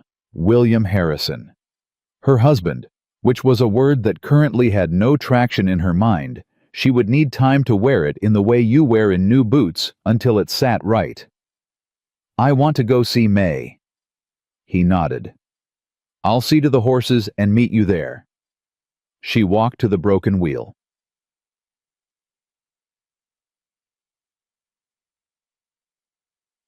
The Broken Wheel Saloon was exactly as she'd left it, the particular smell of wood and tobacco and spilled beer that she'd spent 4 years breathing without fully registering, the way you stop registering the smell of your own life. She pushed through the door, and the noon light came in behind her, and May, who was carrying 2 plates toward the back tables, looked up and stopped.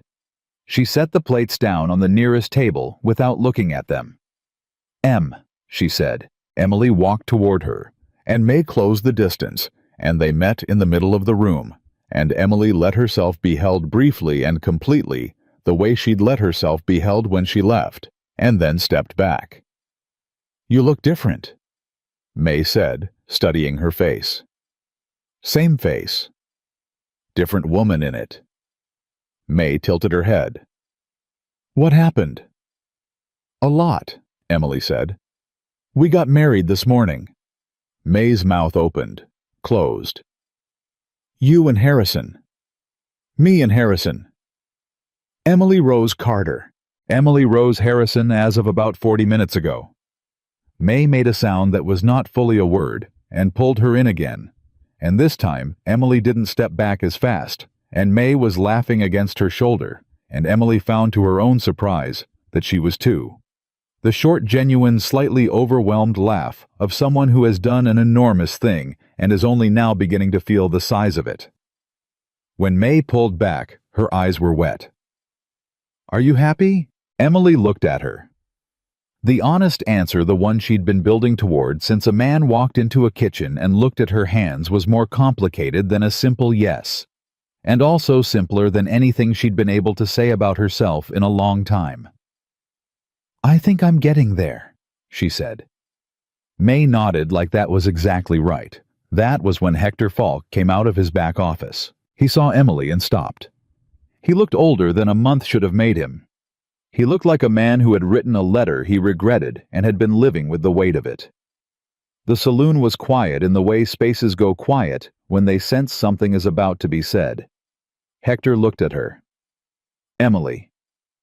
"Hector," she said. "I heard you were back in town." A pause. "I heard about Harrison." He shifted his weight. "I need to say something. I got your letter. I know. What I told that lawyer." He stopped. "It wasn't true, what I said about your conduct here. I want you to know, I know that." Emily looked at him. She had rehearsed this in the small hours of several mornings, what she would say if she were ever standing in this room saying it. She had rehearsed versions that were satisfying and sharp, and left him with the specific understanding of what he'd done and what it had cost. She had all of those ready. What she said instead was, "Why did you say it, Hector?" He looked at the floor. The lawyer was persistent. "And I panicked. I'm not proud of it." "No," she said. "You shouldn't be." I'm sorry, Emily. She looked at him for a long moment. Hector Falk, who had employed her out of his own advantage and housed her because it suited him, and who had thrown her under the wheels of a Helena lawyer, because he'd panicked and chosen the easy thing. He was not a villain. He was something smaller and more ordinary, and in some ways harder to resolve because villains you could hate cleanly, and Hector didn't deserve clean hatred, just a very clear accounting. Your apology is noted, she said. I accept it for what it's worth. He looked up. Which isn't everything, she said, but it's something. He nodded, swallowed. Will Harrison's a good man, he said. I know that, she said. You didn't give me credit for knowing it, which was its own problem. But yes, he is. Hector had nothing left to say to that, and she didn't give him room to find something, because she wasn't here for his redemption. She was here for May, and she'd said what she'd come to say to Hector, and the rest of the space in the Broken Wheel Saloon was not hers to fill. She turned back to May, and Harrison came through the door behind her, and May looked at him, and then at Emily, and the expression on May's face was the expression of someone who is genuinely glad to see two specific things occupying the same space. Harrison touched his hat brim to May. Ma'am. May said, You'd better take care of her. I intend to, he said. She'll tell you when you're getting it wrong. She has, he said, and I expect she'll continue to. May looked at Emily with something bright in her eyes. I like him, she said. I know, Emily said. Don't tell him too fast. They were about to leave when Deering walked in. Emily felt it before she saw it, that shift in the room's atmosphere. She'd learned to read that collective pulling back of the social temperature. She turned, and there he was, Cal Deering, who had not expected to find her here, and whose face in the first unguarded second showed that plainly. He recovered quickly. Men like Deering always recovered quickly. It was one of their primary skills. Harrison, he said. His eyes moved to Emily with the specific measurement of someone recalculating a problem. Miss Carter. Mrs. Harrison, Emily said. The two words landed in the room like stones dropped into still water. She felt them ripple out. She felt the specific recalibration they caused in Deering's expression, something that moved behind his eyes fast, that she identified as the recognition of a door closing. Is that so? Deering said. It is, Harrison said. He was standing just slightly forward of Emily, not in front of her, not blocking her beside her in the way of a man who is signaling something without needing to announce it. Judge Farrow performed the ceremony about an hour ago. You're welcome to confirm it. Deering looked at them both. He looked at the room around him, which was paying close attention because Dust Creek ran on this kind of information, and everyone present understood what they were witnessing. My congratulations, he said, and the word was empty as a dry well. Thank you, Emily said. He looked at her. The direct measuring look she'd received through the kitchen window at the ranch, the look that was meant to categorize her as a problem. She received it the same way she'd received it then, standing where she was, not diminishing, not looking away. I hope, Deering said slowly, that Will's aware of what he's taken on. The room went very quiet. Emily felt Harrison go still beside her with the specific stillness that precedes motion, and she did something she wouldn't have done a month ago. She put her hand on his arm. Light, just contact, just the specific communication of, I have this. She looked at Deering and she said, He knows exactly what he's taken on. The question you should be asking is whether you know what you've taken on. Deering's eyes narrowed slightly. You've spent 6 months trying to take 200 acres from a man who earned them, she said. And when that didn't work fast enough, you tried using me as a pressure point. I want you to understand something clearly. She held his gaze with the steadiness she'd built from years of standing in rooms where people didn't think she mattered. I am not a pressure point. I am not a vulnerability. And the arrangement you were trying to exploit does not exist anymore, which means your angle does not exist anymore, which means all you have left is a bad survey argument and a Helena lawyer who's been billing you for 6 months. She paused. I hope it was worth it. The silence in the Broken Wheel Saloon lasted long enough to have a shape. Deering looked at her. He looked at Harrison. He looked at the room around him, which was watching with the particular attention of a community storing information that would be discussed for years. He left without saying anything else. The door closed behind him and the room let out a collective breath, and then from somewhere near the back, old Gerald Watkins, who was at his usual table having his usual noon meal, said, "Well done, young lady." And the room agreed in the specific way rooms agree when they've witnessed something true. Emily turned to Harrison. His expression was, she didn't have a word for it yet, but she thought. She was building the vocabulary for his face the way she built everything carefully, honestly, piece by piece. "You didn't need me to say anything," she said. "No," he said. "But I was glad you were there." May appeared at Emily's elbow. "I need you to know," May said, "that I am going to tell that story for the rest of my life." "Tell it accurately," Emily said. "I will make it better," May said firmly. "Cowboy." The twist came an hour later when they were almost ready to ride back. Emily was outside with the horses while Harrison settled something at the supply merchant, and she was checking the mare's girth and thinking about what she needed to add to the provisions order when she heard her name. She turned. The woman was maybe 45, well-dressed in the particular restrained way of someone who had money and the taste not to announce it loudly. Dark hair going silver at the temples.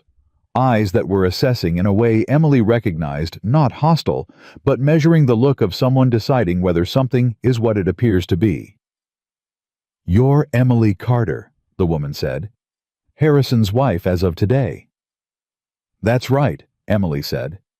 "I'm Margaret Deering," the woman said. "Cal's wife." Emily went very still. Margaret Deering looked at her with an expression that was complicated in ways Emily needed a moment to map. "I know what my husband has been doing," she said. "I want you to know that. The survey dispute, the other things." Something moved through her face. "I don't condone it. I can't stop it, but I don't condone it." Emily looked at her carefully. "Why are you telling me this?" "Because you're going to need to know who your enemies are and who they aren't," Margaret Deering said. "Cal is your enemy. I am not." A pause. "And because what you said to him in there..." She glanced toward the saloon. "I've wanted someone to say that to him for a long time." Emily was quiet for a moment. She looked at Margaret Deering, a woman who lived with a difficult man and carried the weight of his choices, and had come out here to say something true at some cost to herself. "Does he know you're speaking to me?" Emily said. "No." "And when he finds out?" Margaret Deering's expression was steady. "I'll manage that the way I manage everything. Quietly, and from the inside." She met Emily's eyes. "The survey dispute has a witness document that Cal's lawyer doesn't know about. My father surveyed this territory in '68 and kept records that weren't filed publicly. I know where they are." Emily's chest tightened. "Those records would settle the pasture dispute." "Yes." "Why are you telling me this?" Margaret Deering was quiet for a moment. The kind of quiet that has a history in it. "Because I have spent 20 years watching my husband take things from people who worked for what they had," she said finally. "And I am tired of it. And you walked into that saloon today and said the thing I've been thinking for 20 years, and you said it to his face and didn't flinch." She paused. "That deserves something." Emily looked at her. She looked at her for a long time, with the honest, direct attention she gave everything important. And she found in Margaret Deering's face something she recognized, a woman who had lived inside a version of invisible for a very long time and had built an entire life out of the spaces no one was watching. "Thank you," Emily said. "Tell me about these records." Margaret Deering told her. By the time Harrison came out of the merchant, Emily was standing by the horses with a location, a description and a plan that had taken 10 minutes to build, but had the potential to end a 6-month legal dispute before it cost another $1. He looked at her face. "What happened?" "I'll tell you on the ride back," she said. "It's a long story, and it's good news, and I need you to be moving when I tell it, because I don't want to see your face do what it's going to do when I tell it." He looked at her for a moment with something that was almost a smile. "You can't just tell me now." I can absolutely not tell you now, she said. Mount up, Will. He mounted. They rode out of Dust Creek and she felt the town at her back as they went. Hector's apology, May's tears, Deering's retreating back, Margaret, Deering's steady eyes, Judge Farrow's nod, Gerald Watkins's voice from the back of the room, all of it at her back and ahead of her, the mountains and a kitchen that felt like it was hers, and 12 men who had started calling her Miss Emily sometime in the second week without her asking them to. She waited until they were clear of the main road. Cal Deering's wife found me by the horses, she said. Harrison looked at her sharply. Her name is Margaret. Her father was a surveyor in '68, and he kept records that weren't publicly filed. She met his eyes. Records that document the north pasture boundary exactly as your survey shows it, which would mean Deering's claim has no legal ground at all, not just weak ground.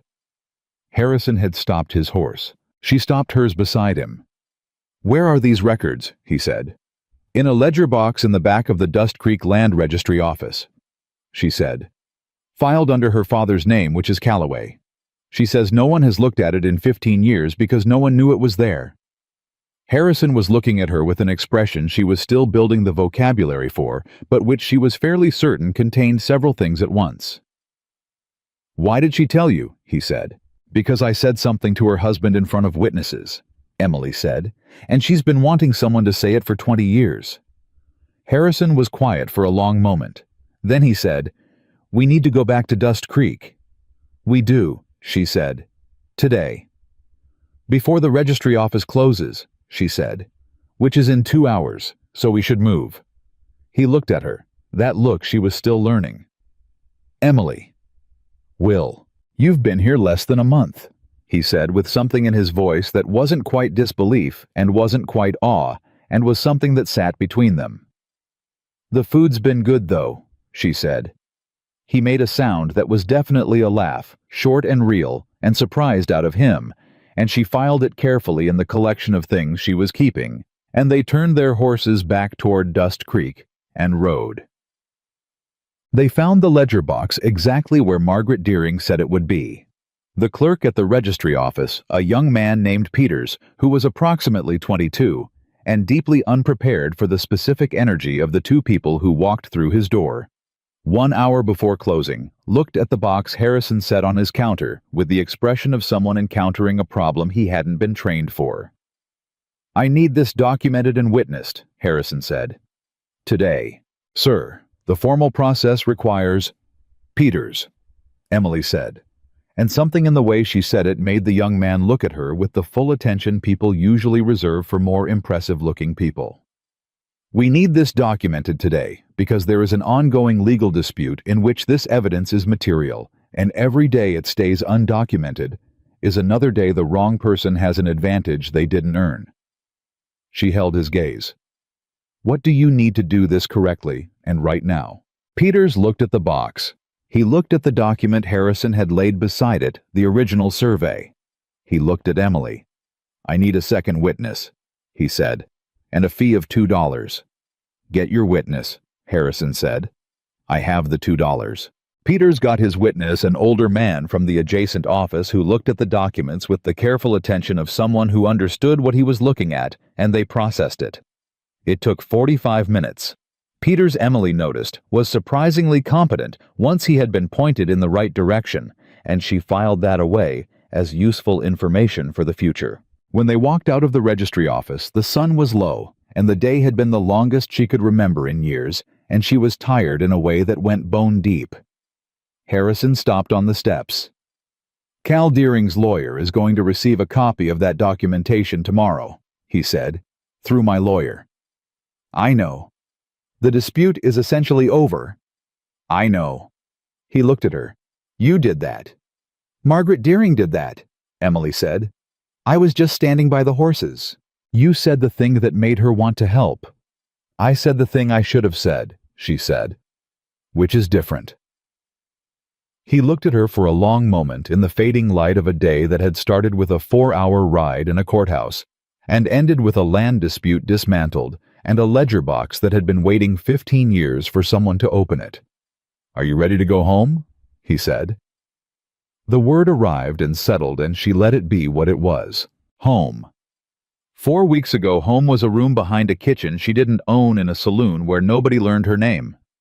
Today, it was a ranch 40 miles north with a kitchen that ran hot on the left side of the stove, and 12 men who called her Miss Emily, and a man on horseback beside her who asked if she was ready to go home, like it was the most natural thing in the world. "Yes," she said. "I'm ready." They rode north as the sky turned colors she didn't have words for, and she was tired, and she was not lonely, and somewhere around the second hour, she let herself look at the thing she'd been approaching sideways, since a man walked into a kitchen to say thank you. And what she found when she looked at it directly was not as frightening as she'd expected. It felt instead like exactly what it was. Something beginning. Part 1. Lưu ý viết 4.500 đến 5.500 từ liên kết liền mạch với các phần trước trong câu chuyện pha hội thoại, tạo thành một câu chuyện liền mạch khi ghép lại. Mỗi phần liền mạch với phần trước, không giới thiệu lại câu chuyện ở đầu phần mới. Liên kết các phần của câu chuyện một cách liền mạch. Sử dụng câu chuyện tiếp giữa các phần. Duy trì chủ đề. Tránh ngắt quãng đột ngột, không sử dụng gạch đầu dòng hoặc tiêu đề phụ phong cách kể chuyện Mỹ Hoa Kỳ, giống văn giàu cảm xúc chân thực và gần gũi, không mô tả cảnh, tập trung vào hành động, cảm xúc và tâm lý nhân vật. Viết phần 4 đất điểm 10 trên 10 và bổ sung tiết tấu câu chuyện nhanh, sửa lời AI, kể theo ngôi thứ 3, tăng độ kịch tính, không viết lân man, kết thúc phần không giới thiệu phần sau. Lưu ý trả lời trong mục tin nhắn không nhảy sang mực document mới, 2 đến 3 phút cần có mini climax và đạt 10 đến 15. Mini climax mọi phần cứ 10 đến 12 phút, có một twist lớn sâu sắc, đan xen mini cliffhanger mạnh hơn, tăng tính tự nhiên cho phản ứng của các nhân vật, thêm nhịp điệu kịch tính thực tế và gần gũi. Mỗi 8 đến 10 phút cần có móc giữ chân khán giả. Lưu ý không mô tả cảnh và chỉ cần viết nội dung và viết đúng lệnh nhé. Show more. The letter from Deering's lawyer arrived on a Thursday, 8 days after they filed the Callaway survey documents with Peters at the registry office. Harrison read it at the breakfast table. Emily watched him read it from the stove, where she was pulling the morning bread, and she had learned enough about his face by now to read the letter's content in his expression before he said a word. The jaw that settled when something was resolved. The specific release around his eyes that he didn't know he did when a thing that had been pressing on him stopped pressing. He set the letter down. "Deering's dropping the survey claim," he said. The kitchen went quiet. Tom, who was at the table with his coffee, set down the cup. 2 of the ranch hands who'd come in early looked at each other. "All of it," Tom said. "All of it." Harrison looked at Emily. His lawyer cited new documentary evidence that materially contradicts the basis of the claim, which is the legal way of saying they looked at the Callaway survey and understood what it meant. Emily set the bread pan on the rack. She picked up a cloth and wiped her hands, and she let herself feel for one full moment the specific satisfaction of a thing concluded properly. Not triumphant, just right. The way a joint fits when it's been measured correctly. "Good," she said.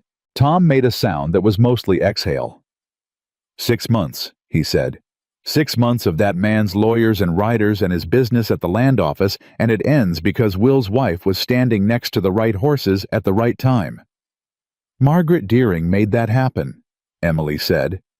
"You made Margaret Deering want to," Tom said, and his tone carried the particular firmness of a man who had decided something was true and was not interested in argument. Emily turned back to the bread. She heard Harrison push back his chair and cross the kitchen, and she was aware of him stopping just behind her, close enough to be present, far enough to be considerate. And she turned. He was looking at her with that expression she'd been building vocabulary for since the courthouse steps. She had more words for it now. Gratitude was in there, but underneath the gratitude was something older and less comfortable for him to carry, the particular look of a man who has been solitary long enough that someone being genuinely useful to him, genuinely on his side, had become something he didn't fully know how to receive. "Thank you," he said. She looked at him directly. "You don't need to thank me. It's my ranch too now." Something shifted in his face. Fast, but she caught it. The word ranch said that way, possessive, settled without qualification, had done something to him that she hadn't anticipated, and that she filed away carefully to think about later. "Yes," he said. "It is." She handed him a piece of bread. "Eat. You have fencing to check on the north line." He took the bread, and the corner of his mouth moved, and he went back to the table, and the kitchen resumed around her, and Emily stood at the stove and let the morning be what it was. The first hard thing happened 6 days after the letter. She had been at the ranch for 5 weeks, and she had learned its rhythms the way she learned everything, by paying close attention and making adjustments based on what she found. She knew which mornings the men came in tired because they'd been up with a sick animal and needed coffee before anything else. She knew Tom's knee was worse on cold mornings, and that he would never say so, and that having something warm on the table early was a kindness he received without acknowledging. She knew Harrison took his coffee black and didn't eat much at noon, but needed a real supper, and that the evenings when he came in later than usual were the evenings when something on the ranch had gone wrong, and he was carrying it quietly, in the way he carried everything. What she hadn't yet learned was how to navigate the specific new territory of being married to a man she was still, in most of the ways that mattered, getting to know. They had been practical about it. The marriage was real and legal, and they had both entered it with clear eyes, but the daily reality of it was something they were building in real time, and some days the construction went smoothly, and some days it hit a wall neither of them had expected. The wall arrived on a Tuesday evening. Harrison came in late. She'd kept supper warm, and she didn't ask where he'd been, because he was a grown man who ran a ranch, and he didn't owe her an accounting of his hours. He sat down and ate, and she cleaned the kitchen around him, and the quiet between them was the normal quiet of two people who worked hard and were tired at the end of a day. Then he said, "I rode out to the north pasture." She waited. "There's a section of fence along the Callaway line that needs rebuilding. Full rebuild, not a repair. It'll take the better part of 2 weeks with the crew I can spare." He looked at his plate. "It's going to pull 3 men off the south work, and we'll fall behind on the summer mending." "What do you need?" she said. "I need another pair of experienced hands for 2 weeks." He paused. "I was thinking about hiring temporary. There are men in Dust Creek who do seasonal work." "Do it," she said. "It'll cost more than I budgeted for July." "Will." She turned from the work table to face him. "Do you need me to approve your labor decisions?" He looked up. "No." "Then why are you telling me about the budget like it's a problem?" He held her gaze. "Because it affects the household accounts. And we haven't talked about how those work." Oh, she thought. That was the wall. They had married in practical urgency and covered the territory. That urgency required the legal structure, the land dispute, the daily mechanics of the ranch, and they had not covered this. The question of what she was exactly in the financial architecture of the Harrison Ranch. Cook-wife woman who had opinions about the kitchen budget but had not been formally included in the larger conversation about money. She pulled out the chair across from him and sat down. "Tell me," she said. He did. He was direct about it in the way he was direct about everything. The ranch's income, which was solid but not luxurious. The accounts he kept with the Dust Creek Bank. The budget he'd been running on, where it was tight, where it had flexibility. He laid it out without decoration, and she listened without interrupting. And at the end of it she said, "I had wages coming to me from the broken wheel that I never spent because there was nothing to spend them on. I have money in the Dust Creek Bank under my name." He looked at her. "I didn't know that." $73, she said. 4 years of saving when your only expenses are a room behind a kitchen. She held his gaze. "I'm not bringing it into a general account where it disappears. I want my own line in the books. What's mine is mine, and what's ours is ours, and those need to be separate, but visible." He didn't hesitate. "That's fair. I'll also need to be part of the supply budget going forward. I've been ordering provisions on informal credit through Tom, and it needs to be formalized. I know what I spend and why, and I can account for every cent." "I don't doubt it," he said. "You shouldn't." She looked at him. "I'm not going to run your household, Will. I'm going to run our household. That's different, and I need to know you understand the difference." He was quiet for a moment. Not resistant, she'd learned his quiet by now, and knew the difference between the quiet of a man deciding to push back and the quiet of a man sitting with something and letting it be real. "I understand the difference," he said. "Good." She stood up. "Hire your fence workers. I'll add the cost to the July account, and we'll adjust the fall provisions budget to compensate."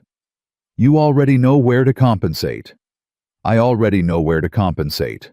He looked at her with that expression again. "How long did it take you to understand this ranch's budget?" "About 2 weeks," she said. "I pay attention." "I've noticed," he said, and the way he said it was the way he said a lot of things, even understated, carrying more than the words. She went back to the work table. He finished his supper. The kitchen settled back into its evening quiet, and she felt the wall behind them, and what was on the other side of it, which was not a crisis, but a conversation they'd needed to have and had now had, and which had left things clearer. That was how it went, she was learning. Not dramatically, not with long speeches or moments of crystalline emotional revelation. Just two people working out the specific architecture of a shared life piece by piece, and finding that the pieces fit well enough to build on. The second hard thing was smaller and hit harder the way the small things always did. It was a Saturday 3 weeks after the Deering letter. The fence work was done, and the crew was back to normal rhythm, and the ranch had settled into the particular productive quiet of a place where the work was going well and nobody had a crisis. Emily had made a pie, something she did rarely, because pie was time-consuming, and her time was not without limits, but she'd found a cache of late summer berries that Tom had brought back from a supply run, and they had demanded to be used. She brought the pie out at supper and set it on the table, and the response from the crew was the response she'd come to expect, the specific speechless appreciation of men who had been eating well for weeks and still hadn't gotten used to it. One of the younger hands, a boy called Danny, who was maybe 19, and had the open face of someone who hadn't yet learned to keep his expressions to himself, said, "Miss Emily, I don't know how you do it." "I know what I'm doing," she said simply. "My mama couldn't cook like this," Danny said. "And she was a good cook." "Thank her anyway," Emily said. "Good cooks deserve thanks." Danny grinned. "She'd like you." Something landed quietly in Emily's chest. She kept her face even and passed the pie and let the supper continue, and didn't examine it right then, because the middle of a meal wasn't the place. Later, after the table was cleared and the kitchen was clean and the ranch was settling into its nighttime sounds, she was at the work table writing out the next week's provision list when Harrison came in and got himself a cup of water and stood for a moment without sitting down, which was his way of indicating he had something to say, but wasn't sure whether to say it. She had learned that tell in the first 2 weeks. "Say it," she said without looking up. He sat down. "That thing Danny said. About his mama. Did that bother you?" She kept writing for a moment, finished the line she was on, set down the pencil. "No," she said. "It didn't bother me." "You went somewhere after he said it." She looked at him. "You see too much sometimes." "Maybe," he said, not apologizing for it. She was quiet for a moment. What she'd felt at the table when Danny said she'd like you was not something she'd identified clearly until right now, which was that she had never in her adult life been the kind of woman that other women's mothers liked. She had been tolerated and employed and occasionally pitied, but she had not been the kind of woman that got brought home, shown off, spoken about with warmth. And the casualness with which Danny had said it, the simple assumption that his mother would like her just because she was likable, because that was an obvious thing, had done something to her that she wasn't fully ready to look at. "I spent a long time," she said slowly, "being invisible to the kind of people who decide who matters. Mothers, wives, women with standing in a community." She looked at her provision list. "Danny just assumed his mother would like me. It surprised me, that's all." Harrison looked at her for a long moment. "You matter," he said. "In this house and on this land. That's real. And it's been real since you got here." "I know," she said. "I'm learning to know it." She picked up the pencil. "That's different from just knowing it." He was quiet. Then he said carefully, "Elsie, my wife. She had trouble with that too, knowing things and learning to know them." Emily went still. He almost never spoke about Elsie. Not because he was hiding her. The way he'd said her name on the ride to Dust Creek had told Emily clearly that the grief for her was clean and finished and properly mourned. It was more that he was a man who understood that the present and the past needed separate rooms, and he didn't drag the past into rooms where it didn't belong. The fact that he was saying her name now in this kitchen in this conversation about Emily's own difficulty, that was deliberate. She knew it was deliberate because he didn't do things accidentally. She turned to look at him. She was from Ohio, he said. Different world from out here. She knew she was a good person. She believed it the way you believe something you were told in church as a principle. But believing it and letting it be true, moment by moment, letting herself take up the space she'd earned. He paused. That took her longer, and she was better at it by the end than she'd been at the beginning. Emily held his gaze. "Why are you telling me this?" "Because she figured it out," he said, "and I want you to know that people figure it out." She looked at him for a long moment, with the honest attention she gave everything important. He was not comparing her to a dead woman. He was not trying to make her a replacement or a continuation or a consolation.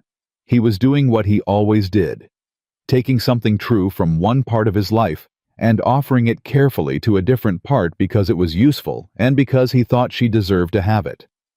"Thank you," she said. He nodded. He finished his water. He stood up. "The provision list," he said, looking at her paper. "You're adding smoked paprika. I've been wanting it for 3 weeks. The supply rider carries it. It's expensive." "It's worth it," she said. He looked at the list, then at her. "Put it in," he said. The corner of her mouth moved. "I already did," she said. He went out. She sat at the table and finished the list and let herself feel carefully the specific quality of an evening where something hard had been said and survived and left things better than before. She was beginning to understand that this was what a working marriage actually was, not the romantic architecture she'd been taught to want and had given up on wanting, but something more durable and, in its own way, more remarkable. Two people encountering each other's difficult edges without retreating and finding something that held anyway. The twist she didn't see coming arrived with May's letter 3 weeks later. She'd been at the ranch for 2 months by then, and the ranch had changed in the ways that places change when someone is paying full attention to them. The kitchen was running on her system now. Provisions tracked waste minimal, the men eating better than most ranch crews in the territory by Tom's accounting, which she accepted as probably accurate since Tom had been in the territory for 40 years and had a reliable sense of these things. She and Harrison had found their daily rhythm. Not effortless, there were still the walls, the moments when two solitary people with strong habits encountered each other's corners unexpectedly. But the walls were navigable now. They'd proven that enough times that she trusted it. May's letter arrived on a Friday with the regular supply rider. Emily read it at the kitchen table while Tom pretended to inventory the larder. The first paragraph was May, which meant it moved fast and covered a lot of ground in very few sentences. The second paragraph stopped her. Hector sold the broken wheel, sold it to a man named Grover Finch from Billings who arrived last week and has already let 3 people go. I am one of the 3. I don't say this to worry you. I say this because I need to tell someone, and you are the person I tell things to. Emily read the paragraph 3 more times. Then she looked at Tom. How many bedrooms are in the main house? Tom turned from the larder with the expression of a man who had been listening and was not going to pretend otherwise. 4. Will uses 1, you use 1 storage, and 1's been empty since the Petersons stayed here in 79. Emily folded the letter, unfolded it, read May's words again. You are the person I tell things to. Tom, she said, is there work for a woman here who isn't afraid of hard labor and has been working in service for 10 years and is the most efficient person I've ever seen move through a room? Tom was very still. What kind of work are you thinking? The household, Emily said. Not the kitchen that's mine, but the house itself. The cleaning, the mending, the things I don't have time for because I'm in the kitchen, and neither do you because you're running operations, and the men because they're doing ranch work." She looked at him. "This house is getting bigger. The work it takes is getting bigger. Harrison needs help he hasn't hired because he doesn't like asking for things." "That's accurate," Tom said. "May needs work and a place, and she is exactly the person for this." Tom looked at her for a long moment. "You'd need to ask Will." "I know I'd need to ask Will," she said. "I'm asking you first because you've known him longer than I have, and I want to know how to ask him." Tom made a sound that was mostly surprised laugh. "Just ask him," he said. "He doesn't like people going around things. Ask him straight." She asked him straight that evening. She told him about May quickly, accurately, without embellishment, the same way she'd have presented a provision problem. A skilled woman suddenly without employment, who had been Emily's closest person for 3 years. A house that needed more attention than it was getting. A bedroom sitting empty. Harrison listened without interrupting. When she finished, he said, "What does she need?" "Wages, a room, meals, and to be treated like a person with a job and not like charity," Emily said. "She won't accept charity. She'd leave before she accepted it." "Sounds familiar," he said, and she heard the very specific way he said it and kept her face where it was. "Will you write to her?" "You write to her," he said. "It should come from you. Tell her the terms are fair and there's a room and work that needs doing." He paused. "Tell her she's welcome." Emily looked at him. "You don't know her." "You trust her," he said. "That's enough." She wrote the letter that night at the kitchen table, and it was the first version, and she didn't throw it in the fire, which meant she got it right on the first try, which happened when she knew exactly what she wanted to say. May. Come. There is work, and a room, and wages, and I need you here. Come as soon as you can arrange it. Emily Harrison. She sent it the next morning. May arrived on a Thursday afternoon 3 weeks later on the supply wagon, because she'd timed her departure to coincide with the regular run, which was so specifically May, that Emily felt something come loose in her chest when she saw the wagon come in and the familiar figure on the bench beside the driver. She didn't run.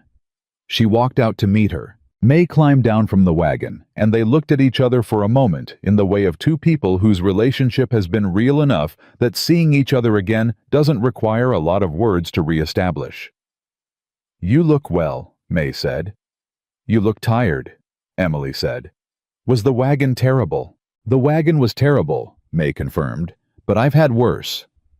She looked around the ranch, the house, the outbuildings, the men who had stopped what they were doing to assess the new arrival. "This is real. What did you think it was going to be?" "I didn't know," May said honestly. "You wrote me, you were happy, but I needed to see it." And May looked at Emily's face. She looked at it for a long moment with the attention of a woman who had been paying close attention to Emily Carter for 3 years. "You're different," she said. "Same person. Different weight to you, not heavier." May searched for it. "More solid, like you know where you're standing." Emily held her gaze. "I'm learning where I'm standing." "Good." May picked up her bag. "Now show me this house. I was promised a room and work." Harrison appeared from the barn. He and May looked at each other, and Emily watched it happen, the quick mutual assessment of two people deciding what the other was. Harrison, who could read people the way Emily read kitchens, took about 4 seconds. May, who had spent years working in a saloon and could categorize a person's character before they finished their first drink, took about 3. "Mrs. Harrison says you need someone to run the house," May said. "She's right," Harrison said. "I don't do things halfway." "I wouldn't expect you to." May looked at him for 1 more second. Then she looked at Emily. "I like him," she said. "I know," Emily said. "I told you." "You told me. I needed to check." May turned back to Harrison. "Where do I start?" He pointed at the house. "Tom will show you what's been neglected."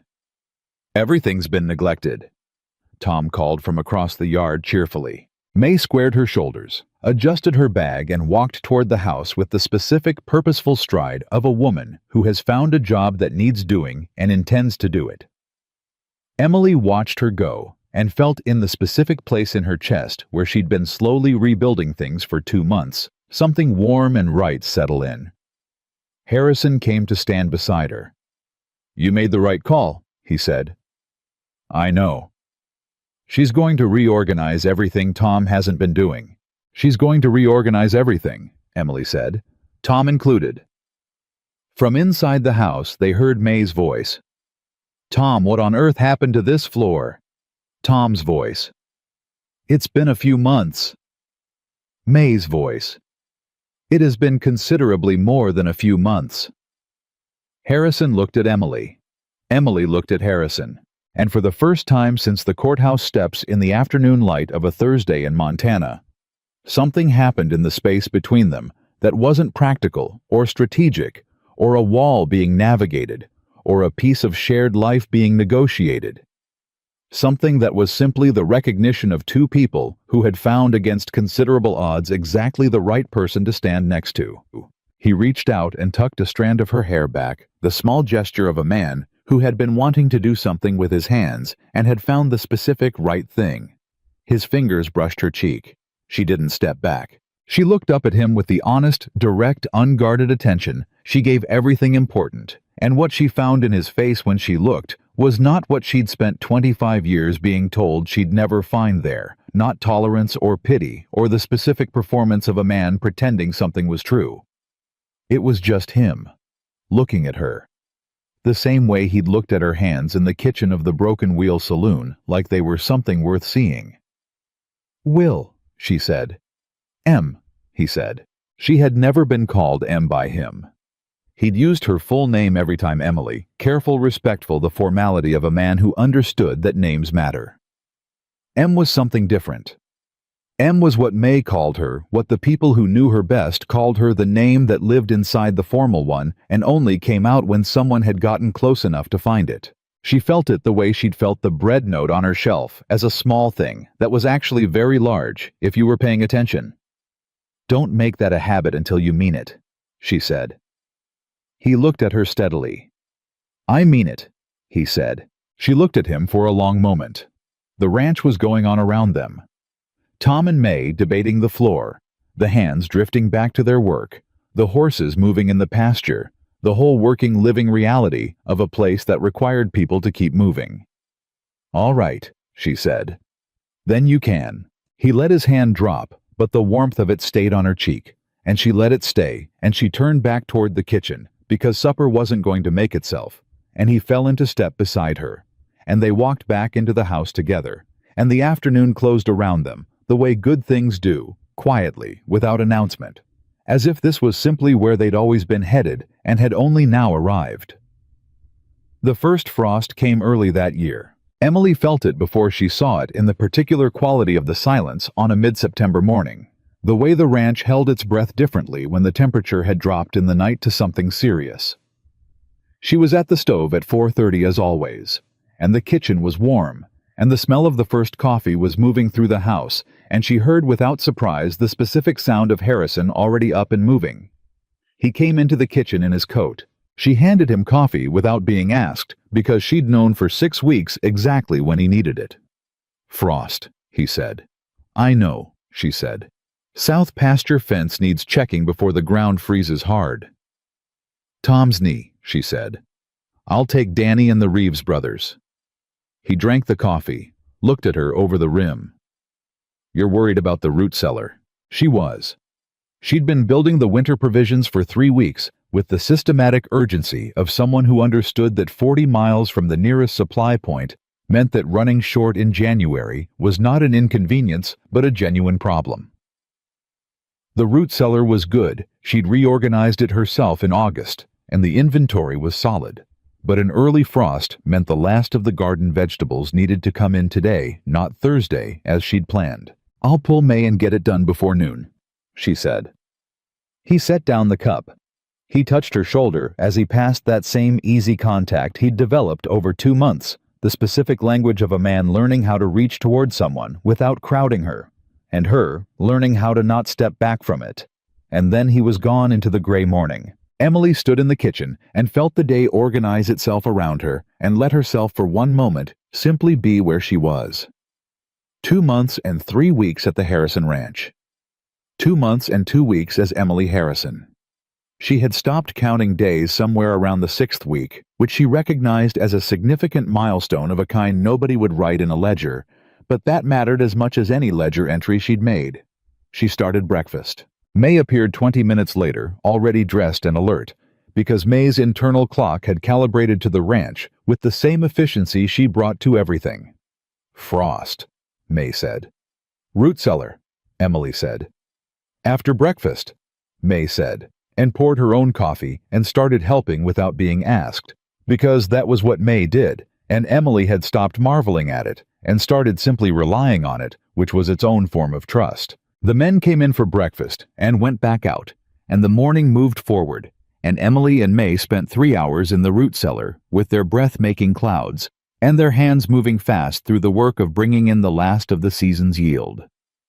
They worked in the comfortable rhythm of two people who had learned each other's pace, and they talked the way women talk when they're doing physical work together.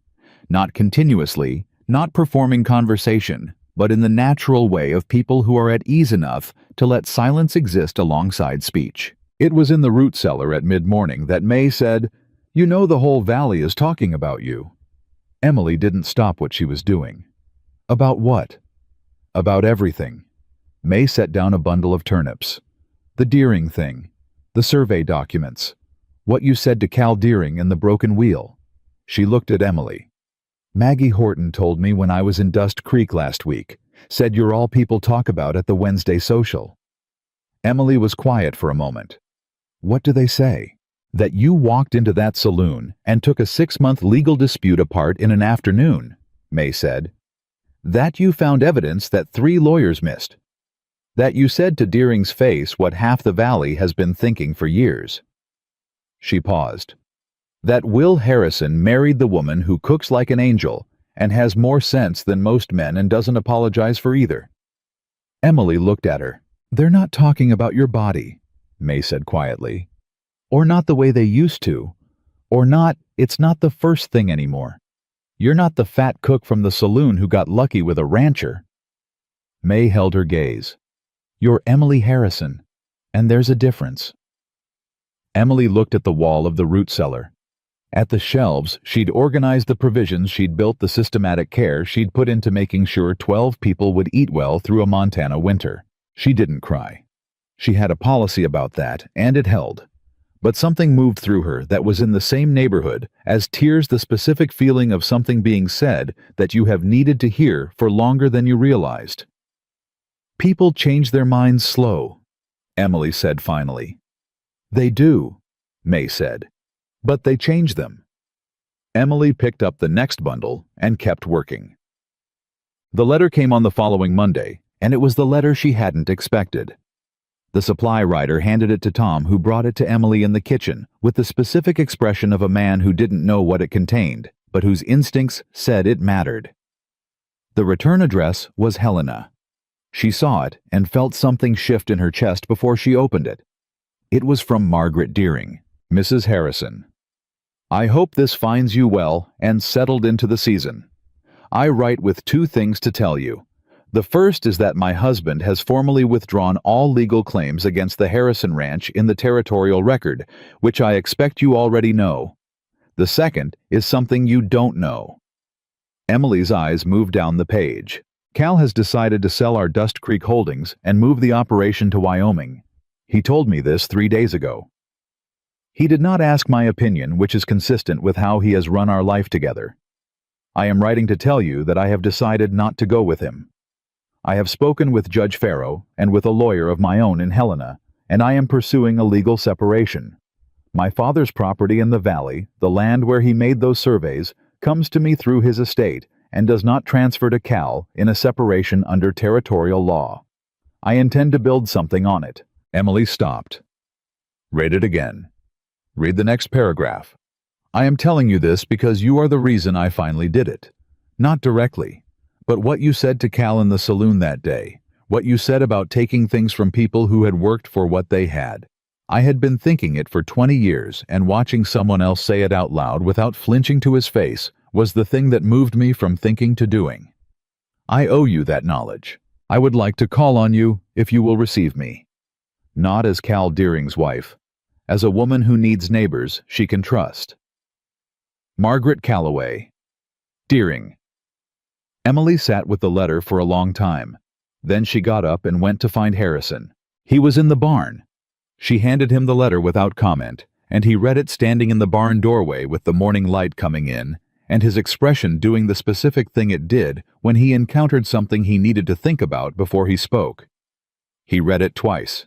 He handed it back. "What do you want to do?" he said. "I want to write back and tell her she's welcome here," Emily said. "She's Cal Deering's wife." "She's Margaret Calloway Deering," Emily said.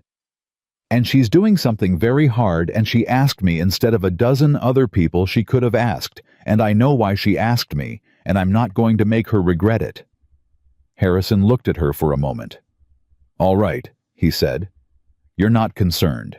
I'm not concerned that you're receiving a woman who helped us win the land dispute and is leaving a man who tried to use you as a legal weapon," he said.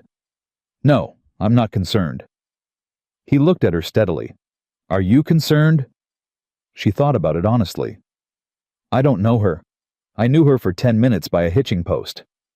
"You knew me for less when you made the decision that mattered." She looked at him. He was right, and they both knew it, and the fact that he'd said it without making a production of it was exactly how he operated, which was one of the things she had come to rely on. "I'll write today," she said. She wrote the letter and sent it with the next writer, and 3 weeks later, Margaret Deering arrived at the Harrison Ranch on a Tuesday afternoon with 2 bags and the specific contained composure of a woman who had made an enormous decision and was carrying it with the dignity it deserved. Emily met her at the door. They looked at each other, the same 2 women who had stood by hitching posts in Dust Creek, and exchanged 10 minutes of truth, and something passed between them that was the recognition of people who had been in different ways, and for different reasons, invisible for a long time, and were done with it. "Come in," Emily said. "There's coffee." "Thank you," Margaret said. They sat at the kitchen table, and May brought coffee, and did not hover, because May had the social intelligence to understand when 3 was too many, and Emily and Margaret talked for 2 hours about practical things. The Calloway land, what it had on it, what it needed, the legal timeline of the separation, what Margaret knew about farming, and what she didn't. At the end of 2 hours, Emily said, "Can you cook?" Margaret looked at her. Passively. "Can you learn?" "Quickly when I'm motivated." "You're going to need to feed yourself through winter on land you're developing alone," Emily said. "That's motivation." "Yes," Margaret said. "It is." "Come back Saturday," Emily said. "I'll teach you what you need to know for winter." Margaret looked at her with something that was working very hard not to be relief. "You don't have to do that." "I know I don't," Emily said. "I'm doing it because it needs doing, and because you can learn, and because out here, neighbors who help each other survive is not charity. It's how the territory works." She looked at Margaret steadily. "You helped us. I'm helping you. That's how it goes." Margaret was quiet for a moment. "I've never had a neighbor like that," she said. "You do now," Emily said. The hard twist of Part 5 arrived on a Friday evening in October with a rider Emily didn't recognize. She was in the kitchen making supper when she heard the horse come in fast, and she heard Harrison's voice in the yard, and then a pause that had the specific weight of bad news. She turned down the stove and went to the door. The rider was young, breathless, with the look of someone who had pushed his horse hard. He was speaking to Harrison in a low, urgent voice, and she caught fragments. The miller spread fire 3 families, and then Harrison turned and saw her in the doorway, and the look on his face told her the rest. "The Miller homestead," he said. "Fire took the main house and the food stores last night. 3 families sheltering there for the winter. The Millers, the Kowalski family, the widow Adkins and her 2 boys. They got out, but they've got nothing. Emily looked at him. She looked at the rider. She looked back at Harrison. "How many people?" she said. 11. 4 adults, 7 children. She turned and went back into the kitchen. May appeared in the kitchen door 15 seconds later. "I heard," she said. "The root cellar," Emily said. She was already moving, already calculating what they had, what they could spare. What 11 people needed to get through an October night, and then a week, and then a Montana winter. "I need you on the cellar. Bring up the duplicate provisions, the secondary stock I built for contingency." "That's your winter buffer," May said. "I know what it is." Emily looked at her. "Bring it up." May went. Emily went to the larder and started pulling. She had built this kitchen with the systematic intelligence of someone who had spent years managing under scarcity and knew exactly what efficiency looked like at every level. She knew what she had. She knew what could be spared. She was not sentimental about the winter buffer she'd spent 2 months building, because the buffer existed for exactly this, for the thing you couldn't predict but could prepare to respond to. Harrison came in.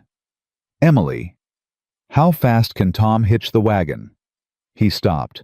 20 minutes. "I need 30. Tell Tom 25. She pulled a second basket. "The Millers have children. I need to know their ages." He stared at her. "Ages," she said. "I cook differently for children than adults. Will I need them?" He went and got them.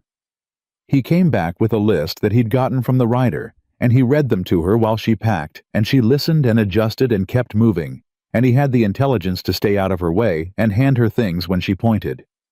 Tom had the wagon ready in 22 minutes.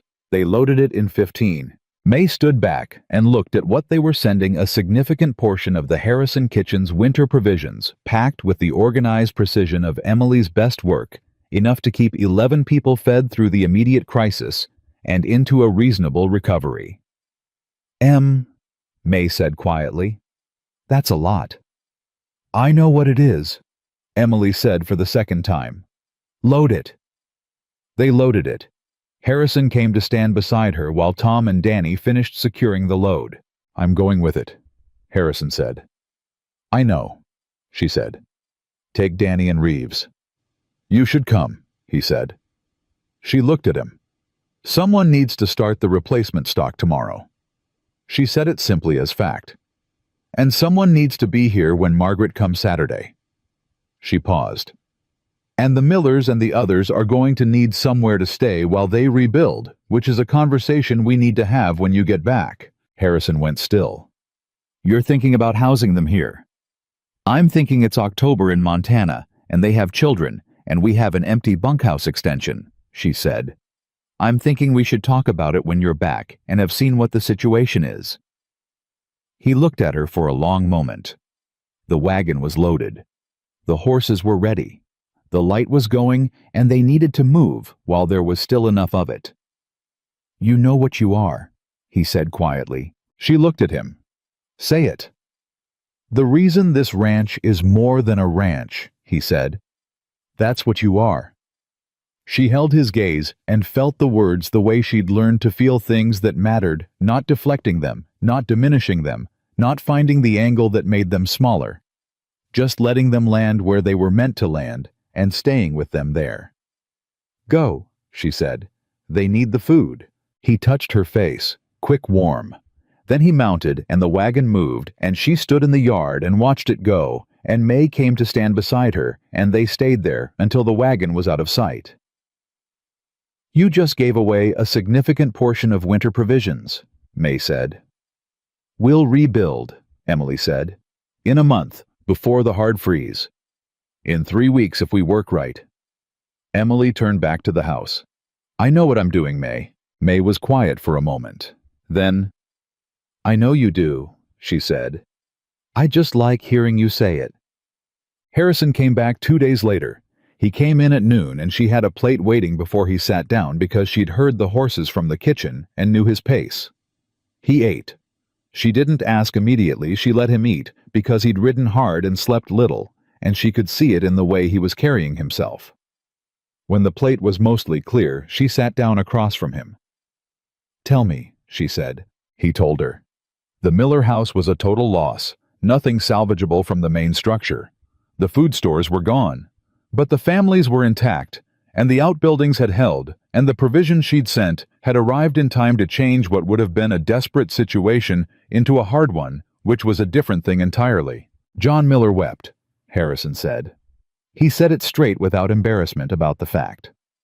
When we unloaded the wagon, he's a grown man who's been on this land for 8 years, and he stood in his yard and wept. Emily looked at the table. His wife said to tell you. Harrison stopped, looked at her. She said to tell you she doesn't know you, but she knows what you did, and she wants you to know that her children ate last night because of you, that she'll find a way to repay it. She doesn't need to repay it, Emily said. That's what I told her, Harrison said. She said she intends to anyway. Emily was quiet. She thought about John Miller weeping in his yard, and his wife's message, and 7 children who had eaten last night, and she thought about the provision list she was already rewriting in her head, and the 3 weeks of hard work ahead to rebuild the buffer, and she let all of it be what it was. The difficulty and the rightness of it together, inseparable. The bunkhouse extension, she said. I talked to the Millers about it, Harrison said. They'd take it, temporary through the winter while they rebuild. John has skills he'd work the ranch in exchange. And the Kowalskis, the widow Adkins. Adkins has family in Dust Creek who can take her and the boys. He paused. Kowalski family is harder. They've got nowhere to go, and 4 children, and Martin Kowalski is proud in the way that makes accepting help complicated. Emily considered that. Does he cook? Harrison looked at her. He does not. His wife? She does, solidly from what I saw. Emily nodded slowly. His wife could work here, in the house with May, or in the kitchen when I need help during the heavy season. She met Harrison's eyes. If he's working the ranch with you, and she's working the house, it's not charity, it's employment. He can hold on to that. Harrison stared at her. What? She said. How long have you been thinking about this? Since you left, she said. 2 days is enough time. He was quiet for a moment. Then he said, You know this ranch is going to be a different thing in a year than it is now. I know, she said. Different than what I built it to be. Is that a problem? He looked at her with the expression she'd finally found full words for respect and warmth, and the specific regard of a man who has been surprised by another person so many times in such a short span that he's stopped expecting to stop being surprised, and has found in that surrender something that feels very much like joy. No, he said, it's not a problem. Todd. The Kowalski family arrived the following week. Anna Kowalski was 32, capable and quiet, and quick to understand what a room needed. Emily watched her first morning in the house and made her assessments with the honest efficiency she applied to everything. And what she assessed was a woman who worked with the particular focus of someone for whom work was not just a means, but a source of dignity, and who was currently receiving the specific gift of being allowed to earn what she needed rather than receive it. Emily understood that gift. She understood it in her bones. She was at the stove on Anna's 3rd morning when Anna appeared at the kitchen door with a look that meant she had something to say and was deciding whether to say it. Come in or don't, Emily said, but don't stand in the doorway. The heat escapes. Anna came in. I want you to know, Anna said carefully, that I understand what you did for our family.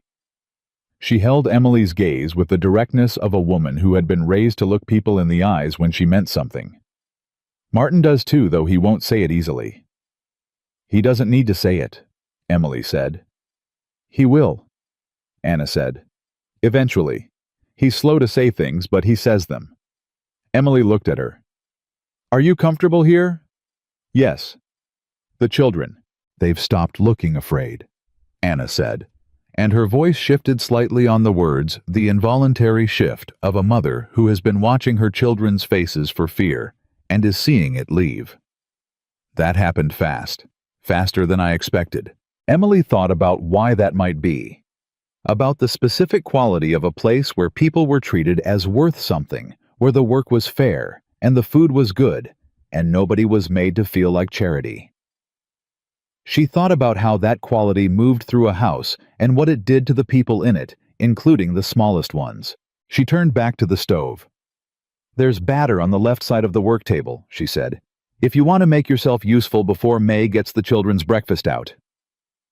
Anna moved to the work table and picked up the bowl and asked one question about what she was making, and then made it correctly, and Emily filed her in the category of people she could work with, which was not a large category, but was the most important one she kept. The morning the final twist arrived, it was November, and the snow had come for real. Emily was at her stove, and the ranch was deep in its winter rhythm, and the Kowalski children's voices were somewhere in the house, and May was managing the household with the specific iron efficiency that Emily had always known she was capable of, and had simply never had the resources to deploy, and Margaret Calloway. Deering had been out to the ranch 4 Saturdays running, and was cooking well enough now to feed herself through the cold months on the land her father had left her, and the Miller family was rebuilding with John Miller working the Harrison North fence line, and his wife sending over preserves she'd managed to save from the outbuildings as a way of saying what she'd already said in words. The letter arrived with the morning rider. Tom brought it in with an expression Emily had seen before, the expression of a man who has identified that something is significant without knowing what it contains. The return address was Dust Creek. The handwriting she didn't immediately recognize. She opened it. It was from Peters, the young man from the registry office, the one who had been 22 and deeply unprepared the day she'd put a ledger box on his counter and told him what she needed. "Mrs. Harrison, I am writing on a matter I believe will be of interest. I have recently taken over the land registry office full-time following Mr. Anders's retirement. In organizing the records, I have found 4 additional Calloway survey documents that were not part of the box retrieved in July. These documents cover the territory from the Harrison North pasture boundary all the way to the ridge line, an area of approximately 600 additional acres that does not appear in any current claim." Emily read it twice. She read it 3 times. 600 acres.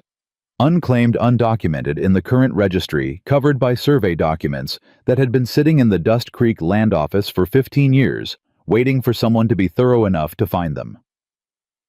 She was still sitting at the table when Harrison came in for his morning coffee. She handed him the letter. She watched him read it. She watched his face do the thing it did when something very large arrived. The stillness, the processing, the jaw that settled when a decision was forming. He looked up. "Peters," he said. "Peters," she said. "The 22-year-old who didn't know what to do with us. He's the full registrar now," Emily said. "And apparently he's thorough." Harrison looked at the letter again. 600 acres. In a territory where land was the foundation of everything, of security, of legacy, of the specific kind of permanence that a ranch was built to become. "This needs a lawyer," he said. "It needs Peters first," Emily said.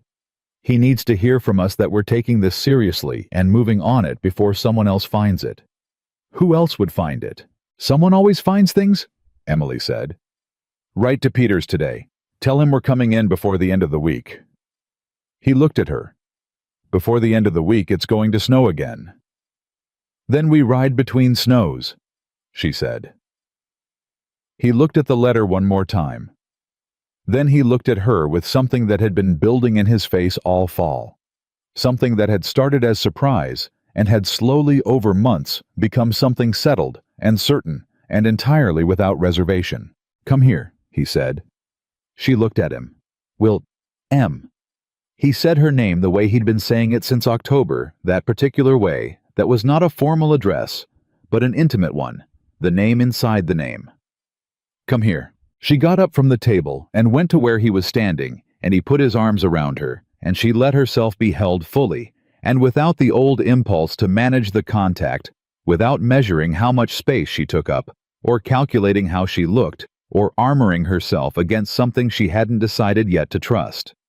She just let herself be held. He held her the way he did everything, with steadiness and without performance, with the specific warmth of a man who has learned what he has and is not careless with it. His chin rested on top of her head, and she could feel his breathing and the solidity of him. And outside the snow was holding off, and inside the house, May was laughing at something one of the Kowalski children had said, and the kitchen was warm, and the morning was going on the way mornings do. 600 acres, he said quietly. We'll verify it first, she said into his shoulder, then celebrate.